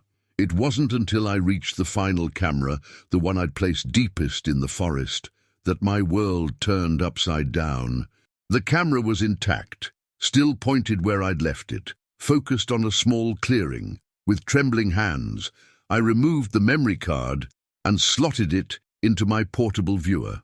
What I saw made my blood run cold. The first few images were normal enough. A deer grazing, a fox slinking by, but then, in the early hours of the morning, something else appeared. At first, it was just a blur at the edge of the frame, a dark shape that didn't quite fit. But as I flicked through the images, my heart pounding in my chest, It came into focus. There, staring directly into the camera, was a face that shouldn't exist. It was vaguely humanoid, but twisted, elongated. The eyes glowed an eerie yellow-green in the infrared light, and the mouth, God, the mouth was full of teeth that no natural creature should possess. The body was massive, covered in dark, matted fur, standing upright like a man, but clearly, terrifyingly, not human. I dropped the viewer, my hands shaking uncontrollably. This couldn't be real. It had to be a hoax, a trick of the light, anything but what it appeared to be. But as I picked up the viewer again, forcing myself to look at the image, I knew in my gut that this was no trick. I'd captured something on film that defied explanation, something that shouldn't exist in our world. Panic set in. I needed to get out of there, to get back to civilization and figure out what to do with this impossible evidence. But as I turned to leave, I heard it, a low, rumbling growl that seemed to come from everywhere and nowhere at once. I ran. Blind panic propelled me through the forest, branches whipping at my face, roots threatening to trip me with every step. I could hear something moving through the underbrush behind me, keeping pace effortlessly. Whatever I had photographed, it was hunting me now. I burst out of the tree line, gasping for breath, and sprinted for my car. As I fumbled with the keys, I glanced back at the forest. There, just inside the shadows of the trees, I saw it. The creature from the photograph, standing upright, watching me with those glowing eyes. For a moment that seemed to stretch into eternity, we stared at each other. Then, with a speed that defied its size, it melted back into the darkness of the forest.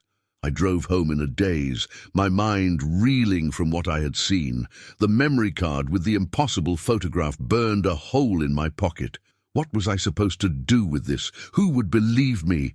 Over the next few days, I pored over the images, examining every pixel, trying to find some rational explanation. But there was none. The creature in the photo was real, and it was unlike anything known to science. I debated what to do. Part of me wanted to share the discovery with the world, to prove that there were still mysteries out there, things beyond our understanding.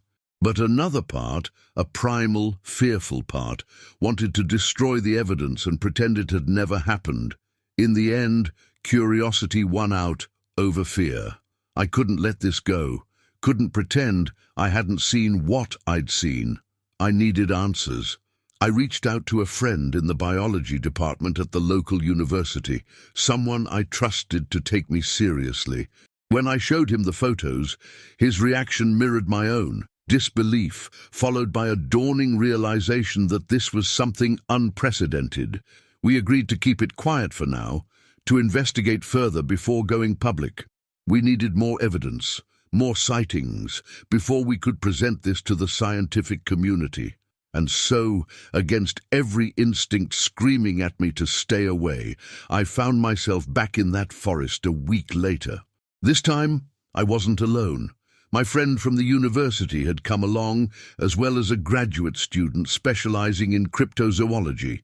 We were armed with better cameras, motion sensors, and a determination to uncover the truth. As we set up our equipment, that feeling of being watched returned stronger than ever. The forest seemed to press in around us, hiding secrets in its shadowy depths. We worked quickly, eager to finish before nightfall. Just as we were packing up to head back to our base camp, one of the motion sensors went off. Something large was moving through the forest, heading our way. We froze, listening intently. The sound of breaking branches and heavy footfalls grew closer. I raised my camera, heart pounding, both dreading and hoping to capture another image of the creature. It burst into the clearing with a speed that belied its size. For a brief, terrifying moment, I saw it clearly. The twisted face, the glowing eyes, the massive, fur-covered body. I managed to snap a single photo before it was gone, disappearing into the underbrush as quickly as it had appeared. We stood there, shocked into silence for what felt like hours. Finally, my friend from the university spoke, his voice shaking. "We need to leave, now." We didn't need to be told twice. We grabbed our gear and practically ran back to our vehicles. As we drove away, I couldn't shake the feeling that we had just narrowly escaped something terrible. Back in the safety of the lab, we examined the new photo. It was clearer than the first, leaving no doubt that what we had seen was real. We had proof of a creature unknown to science, something that could revolutionize our understanding of evolution and biodiversity. But as we discussed our next steps, a sobering thought occurred to me. If this creature had managed to remain hidden for so long, what else might be out there, lurking in the shadows of the world's wild places? And more importantly, what might happen if we disturbed something that nature had tried so hard to keep secret? In the end, we decided to proceed cautiously. We would continue our research, but quietly, without alerting the media or the broader scientific community just yet. We needed to understand what we were dealing with before we unleashed this knowledge on the world. As for me, I still go into the forest to take photos, but now every snapping twig makes me jump, every shadow holds potential danger. I've seen behind the veil of the natural world, and I know that there are things out there beyond our understanding, things that maybe, just maybe, we were never meant to discover. The photo that shouldn't exist sits in a locked safe in my office, a reminder that the world is bigger, stranger, and far more dangerous than we ever imagined. And sometimes the greatest discoveries come with the greatest risks. Story 21. I've been on countless expeditions, but none haunt me like the one to the Klamath Mountains. We set out to find evidence of an unknown primate species. Instead, we found terror and lost one of our own to the wilderness. This is the story of how our search for scientific glory turned into a nightmare, and how the line between hunter and hunted can blur in the depths of the forest. Our team of 5 arrived at the remote research station on a crisp autumn morning. There was Dr. Eleanor Reeves, our lead primatologist, Mike Chen, our tracking expert, Sarah Goldstein, our biologist specializing in great apes, Tom Jackson, our equipment specialist, and myself, Dr. James Harper, the team leader and expedition organizer. The air buzzed with excitement as we unloaded our gear. For years, there had been scattered reports of an unidentified large primate in this area. Grainy photos, mysterious footprints, and local legends all hinted at something extraordinary hiding in these woods. We were here to find concrete evidence, to make history. Our first few days were uneventful. We set up camera traps, collected hair samples, and analyzed tracks. The forest was alive with normal wildlife, deer, raccoons, the occasional black bear, but of our elusive quarry, we found no sign. It was on the 4th night that things changed. We were sitting around the campfire, discussing the day's findings, when Mike suddenly held up his hand for silence. We all froze, straining our ears. Then we heard it, a long, low howl that sent chills down my spine. It wasn't a wolf or any other animal I recognized. It sounded almost human, but distorted, deeper and more guttural than any human voice should be. Elena's eyes were wide in the firelight. "That's it," she whispered. "That's the vocalization the locals described." We spent the rest of the night on high alert, but heard nothing more. The next morning, fueled by equal parts excitement and trepidation, we set out to investigate the area where we thought the sound had come from. As we hiked deeper into the forest, the atmosphere changed. The usual chorus of birdsong fell silent. The air felt heavier, oppressive somehow. Sarah was the first to notice the smell, a musky animal odor that grew stronger as we pressed on. Then we found the footprints, massive, far larger than a human's, with clear impressions of opposable toes.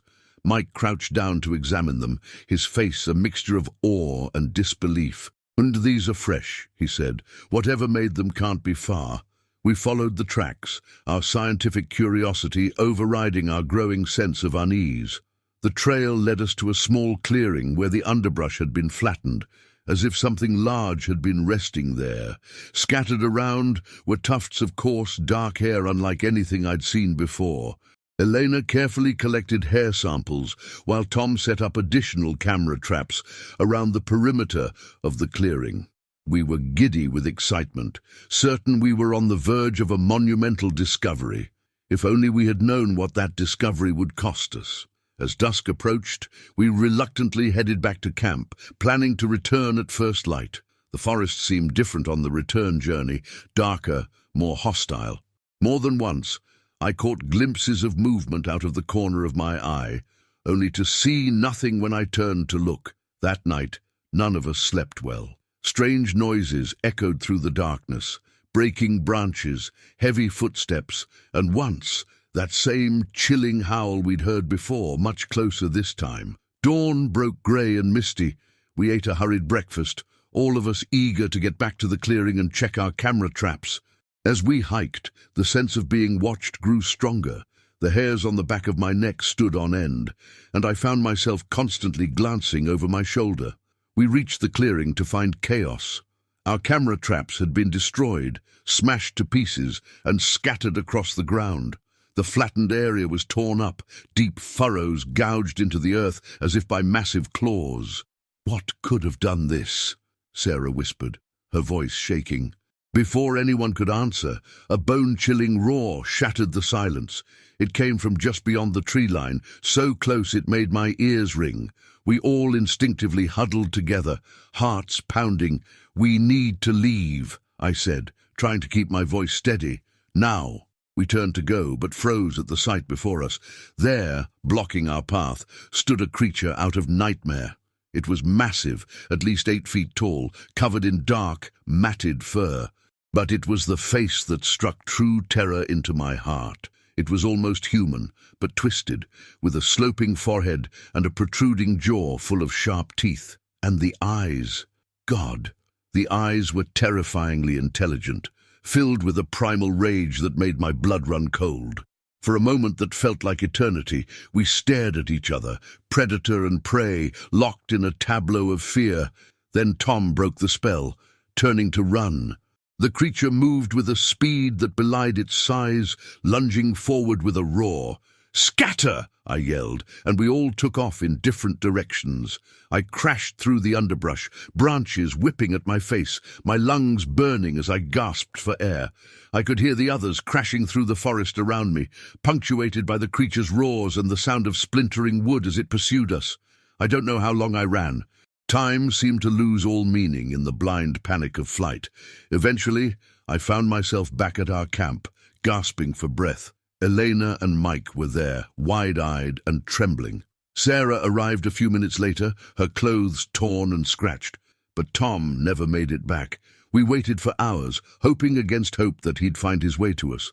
As the day wore on and the shadows lengthened, we were forced to confront the terrible truth. Tom was gone, lost to the forest and the creature that hunted within it. The hike back to civilization was a blur of fear and guilt.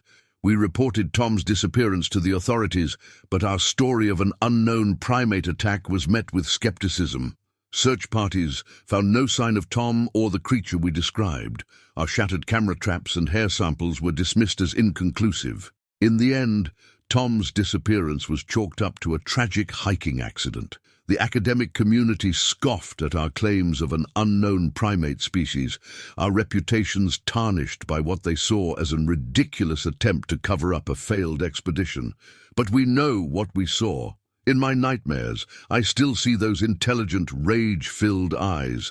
I still hear that inhuman roar echoing through the trees. And I wonder, with a mixture of fear and lingering scientific curiosity, what other secrets the wilderness might be hiding. We set out to make a groundbreaking discovery, to cement our names in the annals of scientific history. Instead, we learned a harsh truth, that there are some mysteries in this world that are better left uncovered, some corners of the map that should remain blank. I haven't set foot in a forest since that day. The others have all left the field, pursuing safer, more conventional careers. We keep in touch, bound by the shared trauma of what we experienced. None of us have spoken publicly about what really happened, knowing we'd never be believed. But sometimes, late at night, I find myself poring over maps of the Klamath Mountains, tracing the route we took that fateful day. I think about Tom, about what might have happened to him in those dark woods. And I wonder if someday, somehow, I'll find the courage to go back, to seek answers, to find closure, or perhaps, deep down, I'm afraid of what I might find. Afraid that the creature is still out there, waiting, watching, and that next time, I might be the one who doesn't make it back. The wilderness holds secrets, some beautiful, some terrifying. Our expedition uncovered one of those secrets, and the cost was higher than we ever could have imagined. As I sit here, safely ensconced in my urban life, I can't help but glance out the window, towards the distant mountains, and I wonder, with a shiver of both fear and excitement, what other undiscovered wonders and horrors might be lurking just beyond the veil of the known world. Story 22. I've been a hunter for over 30 years, tracking everything from deer to bear across the wilderness of North America, but nothing in my decades of experience could have prepared me for that fateful day in the mountains of Idaho.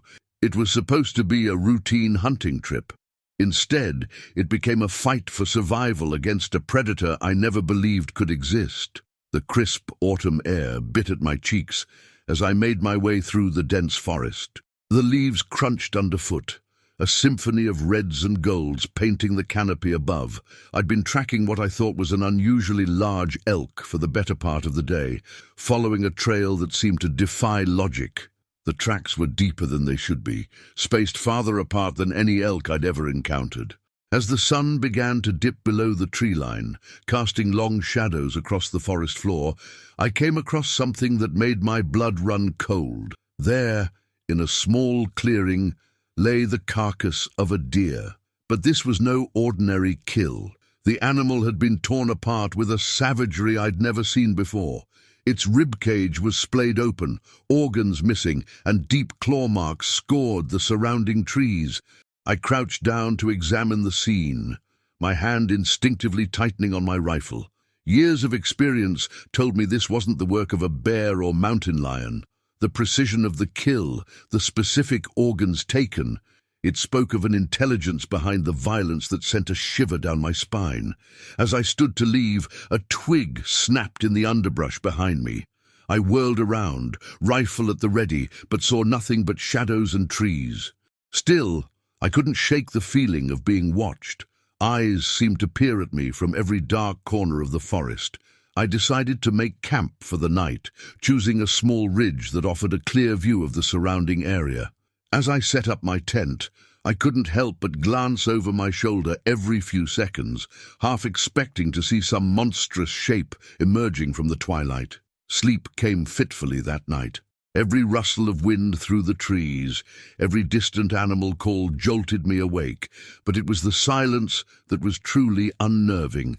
The forest was too quiet, as if every living thing was holding its breath, waiting for something to happen. Just before dawn, I heard it, a low, rumbling growl that seemed to come from everywhere and nowhere at once. It wasn't a bear, or a lion, or anything I'd ever heard before. It was deeper, more guttural, almost human, but twisted into something primal and terrifying. I lay there, paralyzed, as heavy footsteps circled my camp. Whatever it was big. Much bigger than any animal that should be in these woods. I could hear its breathing, smell a musky odor that turned my stomach. For what felt like hours, it prowled around my tent, testing the air, searching. As the first light of dawn filtered through the trees, the footsteps receded. I waited, hardly daring to breathe, until the forest came alive with the normal sounds of morning. Only then did I emerge from my tent, rifle clutched tightly in sweat-slicked hands. The sight that greeted me drained the blood from my face. Massive footprints circled my campsite, easily twice the size of my own boot, but it was their shape that truly terrified me.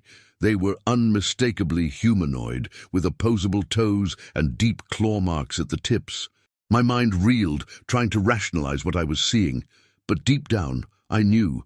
The stories I'd dismissed as campfire tales, the blurry photos I'd laughed off as hoaxes, they were real. There was something out here, something that shouldn't exist. I broke camp in record time, my earlier determination to bag an elk replaced by a primal need to get back to civilization. But as I shouldered my pack and turned to leave, I realized with growing horror that I didn't recognize my surroundings. In my panic the night before, I must have strayed from my planned route. I was lost. Fighting down the urge to panic, I consulted my compass and map. Trying to get my bearings, I set off in what I hoped was the direction of the main trail, straining my ears for any sound of pursuit. The day wore on, and with each passing hour, my sense of unease grew. The forest seemed to change around me, becoming denser, more primeval. The trees loomed larger, their branches reaching out like gnarled fingers. More than once, I caught glimpses of movement in my peripheral vision, only to see nothing when I turned to look. As the sun began to set, I realized with growing dread that I was no closer to finding my way out. I was deep in unknown territory, and night was falling fast. I needed to find shelter, somewhere defensible where I could wait out the darkness. A rocky outcropping caught my eye, offering a vantage point and some protection at my back. I climbed up, setting my pack down with shaking hands. That's when I saw it. There, half hidden in the shadows of a large boulder, was a cave entrance. Hope surged through me. A cave would provide shelter, a place to hide from whatever was stalking me through the forest. I approached cautiously, rifle at the ready. The cave mouth was larger than it had first appeared, easily big enough for a man to walk through upright. As I peered into the darkness, the musky odor I'd smelled the night before hit me like a wave. This was no ordinary cave. This was a den. I stumbled backward, my heart pounding in my chest. I needed to leave, to get as far away from here as possible. But as I turned to go, a low growl froze me in my tracks. There, at the edge of the tree line, stood the creature. It was massive, easily 8 feet tall, covered in dark, matted fur. But it was the face that struck true terror into my heart. It was almost human, but twisted, with a sloping forehead and a protruding jaw full of sharp teeth. And the eyes. God, the eyes were terrifyingly intelligent, filled with a primal hunger that made my blood run cold. For a moment that stretched into eternity, we stared at each other, hunter and hunted, predator and prey. I raised my rifle with trembling hands, knowing deep down that it would be useless against this monster. The creature let out a roar that shook the very ground and charged. I fired, the sound of the shot echoing through the mountains. The bullet struck home, but it was like shooting a tank with a BB gun. The monster didn't even slow down. I turned and ran, blind panic giving me speed I didn't know I possessed. I crashed through the underbrush, branches whipping at my face, my lungs burning as I gasped for air. I could hear it behind me, moving with a speed that defied its size, roaring in rage and hunger. I don't know how long I ran.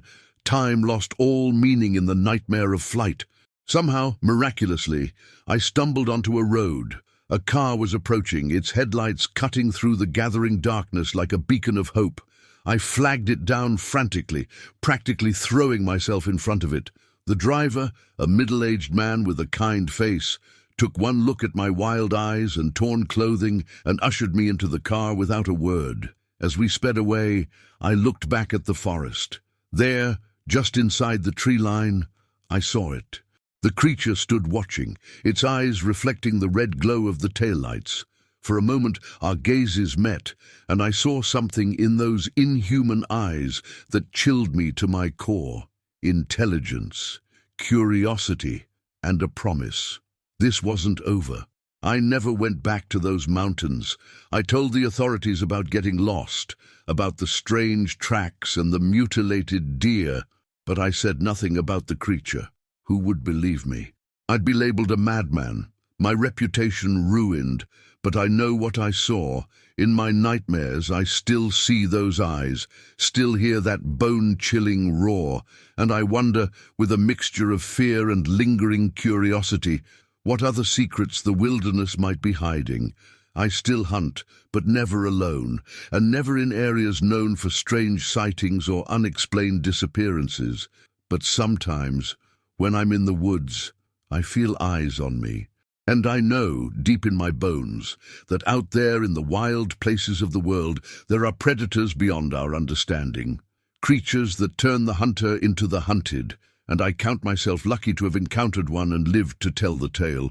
But always, in the back of my mind, I remember that look in its eyes, that promise, and I wonder when, not if, our paths will cross again. Story 23, I've always been a thrill seeker, but nothing could have prepared me for the horror that awaited us in those woods. It was supposed to be a night of teenage rebellion, a chance to prove our bravery. Instead, it became a fight for survival against something that shouldn't exist. This is the story of how a simple dare turned into a nightmare that still haunts me to this day. My name's Alex, and I was 17 when it happened. My best friend Jake and I had always been the adventurous types, always looking for the next adrenaline rush. When we heard about the forbidden section of Blackwood Forest, it seemed like the perfect challenge. The stories about that part of the forest had been circulating for years. Hikers going missing, strange noises in the night, shadowy figures seen between the trees. Most people dismissed it as local legend, a way to keep kids out of the more dangerous parts of the woods. But for Jake and me, it was an irresistible lure. We planned our excursion carefully, waiting for a moonless night when the forest rangers would be less likely to spot us. We packed our backpacks with supplies, flashlights, snacks, a first aid kit, and a small tent. Jake's older brother even lent us his old hunting knife, just in case. As we approached the chain-link fence marking the boundary of the restricted area, I felt a flutter of excitement in my stomach. Jake grinned at me, his face pale in the beam of my flashlight. "Ready to make history, Alex?" he whispered. I nodded, trying to ignore the growing sense of unease. We scaled the fence quickly, dropping down on the other side with a soft thud. The forest seemed different here, older somehow. The trees loomed larger, their branches reaching out like gnarled fingers. We hiked deeper into the woods, the beam of our flashlights cutting through the darkness. The usual nighttime sounds of the forest, the hoot of an owl, the rustle of small animals in the underbrush, were noticeably absent. It was as if the entire forest was holding its breath. After about an hour of walking, we found a small clearing and decided to set up camp. As we worked on pitching the tent, I couldn't shake the feeling that we were being watched. I kept glancing over my shoulder, half expecting to see glowing eyes staring back at me from the darkness. "Did you hear that?" Jake suddenly asked, freezing in place. I listened intently, but heard nothing. Hear what? I thought I heard. I don't know. Like a growl or something. I laughed, trying to ease the tension. "Probably just your stomach, man. Let's finish setting up and break out those snacks." But as we sat around our small campfire, munching on granola bars, I couldn't shake the growing sense of dread. The shadows beyond our little circle of light seemed deeper, more menacing. Every snap of a twig made us jump. That's when we heard it. A howl that cut through the night, unlike anything I'd ever heard before. It was deep, guttural, almost human, but not quite. It echoed through the trees, seeming to come from everywhere and nowhere at once. Jake and I locked eyes, fear mirrored in each other's faces. "What the hell was that?" he whispered. Before I could answer, another sound reached us, heavy footsteps moving through the forest, coming closer. "Get in the tent," I hissed, scrambling to my feet. We doused the fire and dove into the tent, zipping it shut behind us. As if that flimsy piece of fabric could protect us from whatever was out there. We lay there in terrified silence, listening as the footsteps circled our campsite. I could hear heavy breathing, smell a musky odor that turned my stomach. Whatever it was big, much bigger than any animal that should be in these woods. For what felt like hours, it prowled around our tent, testing the air, searching. I clutched Jake's hunting knife, knowing it would be useless against something this size but desperate for any sense of protection. As the first light of dawn filtered through the trees, the footsteps receded. We waited, hardly daring to breathe, until the forest came alive with the normal sounds of morning. Only then did we emerge from the tent, shaking and pale. The sight that greeted us drained the blood from my face. Massive footprints circled our campsite, easily twice the size of my own shoe. But it was their shape that truly terrified me. They were unmistakably humanoid, with opposable toes and deep claw marks at the tips. "We need to get out of here," Jake said, his voice trembling. "Now." We packed up in record time, our earlier bravado replaced by a primal need to get back to civilization.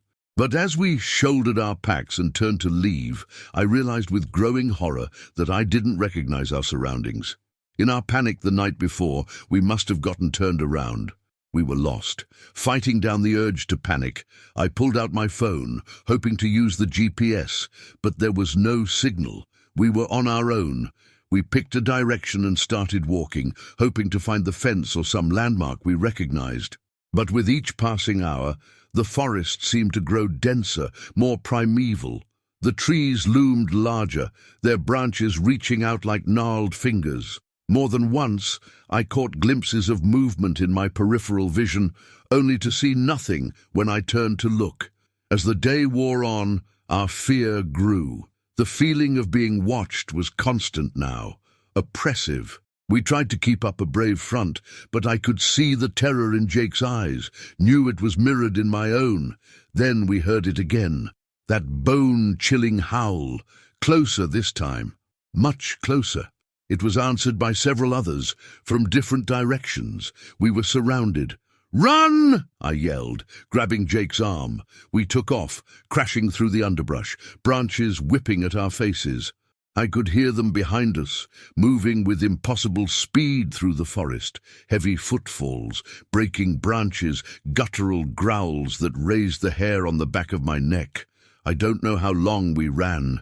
Time lost all meaning in the blind panic of flight. But suddenly, miraculously, we burst out of the tree line. There, in the distance, I could see lights, a road, civilization. We sprinted towards it, gasping for breath, wild-eyed and terrified. As we reached the road, a car approached, its headlights cutting through the gathering darkness. We flagged it down frantically, practically throwing ourselves in front of it. The driver, an older man with a kind face, took one look at our torn clothes and wild eyes and ushered us into the car without a word. As we sped away, I looked back at the forest. There, just inside the tree line, I saw them. 3 massive, fur-covered figures, standing upright like men but clearly not human. They stared at us as we drove away, and I saw something in their eyes that chilled me to my core. Intelligence, curiosity, and a promise. This wasn't over. We never told anyone the full story of what happened that night. Who would believe us? We'd be labeled as crazy or attention-seeking liars. We told our parents we'd gotten lost while hiking, leaving out the parts about the restricted area and the creatures that hunted us. But I know what we saw. In my nightmares, I still hear those howls, still see those glowing eyes in the darkness. Jake and I don't talk about it much, but I know he feels it too. The lingering fear, the knowledge that there are things out there beyond our understanding. We never went back to those woods. But sometimes, when I'm driving past the forest at night, I catch a glimpse of movement among the trees. And I wonder, with a mixture of fear and morbid curiosity, what other secrets the wilderness might be hiding. I've grown up since that night, left our small town for college in the city, but I can never fully escape the memory of what happened.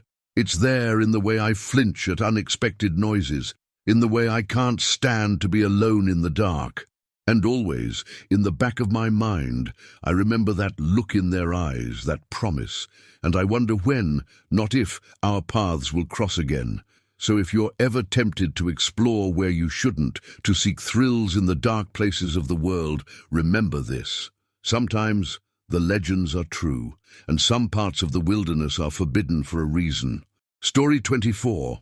I've led hundreds of night hikes through Blackwood Forest, but none haunt me like the one on that moonless October night. What started as a routine tour became a desperate fight for survival against something that defied explanation. I went into those woods a skeptic and came out a believer, forever changed by what I encountered in the darkness. My name's Mike, and I've been a nature guide for over a decade. I specialize in nighttime tours, teaching people about nocturnal wildlife and the beauty of the forest after dark. I'd always scoffed at the local legends about Blackwood, stories of strange creatures and unexplained disappearances. I'd seen my fair share of animals mistaken for monsters and knew how the human mind could play tricks in the dark. But that night was different. It started like any other tour. I met my group of 8 at the trailhead just after sunset. They were a mixed bunch, a couple of college students, a middle-aged couple, a family with 2 teenagers, and a solo traveler who said he was a wildlife photographer. I gave my usual safety briefing, explaining how to use the red light headlamps we provided to preserve our night vision. As we set off down the trail, I felt a familiar thrill. There's something magical about the forest at night, the way sounds carry differently, the way familiar landscapes transform in the darkness.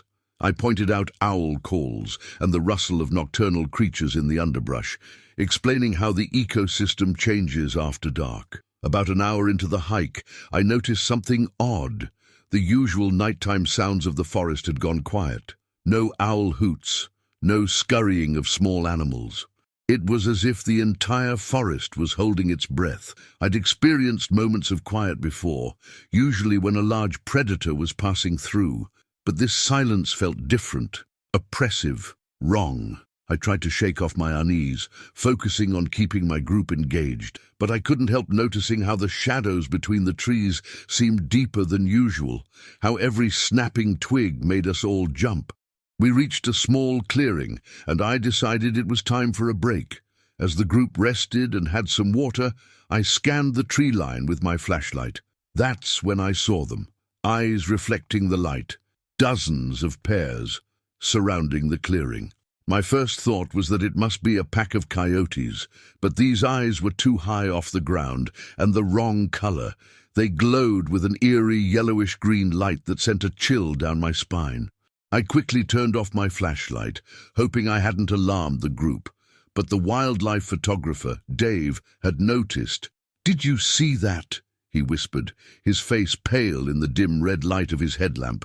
Before I could respond, a low, rumbling growl echoed through the clearing.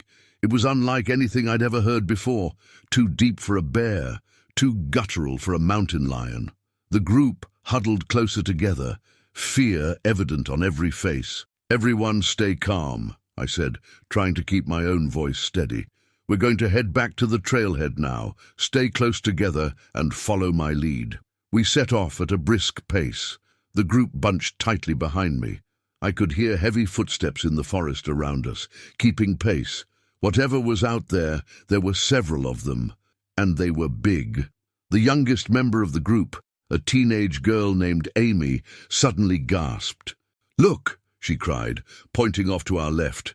There, just visible in the dim light of our headlamps, was a figure that made my blood run cold. It was massive, easily 8 feet tall, covered in dark, matted fur. But it was the face that struck true terror into my heart. It was almost human, but twisted, with a sloping forehead and a protruding jaw full of sharp teeth, and the eyes. God, the eyes were terrifyingly intelligent, glowing with that same yellowish-green light we'd seen in the clearing. For a moment that felt like an eternity. We all stood frozen, staring at the creature. Then it let out a roar that shook the very ground, and chaos erupted. The group scattered, screaming in terror. I yelled for them to stay together, but panic had taken over. I saw the family running one way, the college students another. Dave, the photographer, stood rooted to the spot, fumbling with his camera. More roars echoed through the forest, answered by others. We were surrounded. I grabbed Dave's arm, snapping him out of his daze.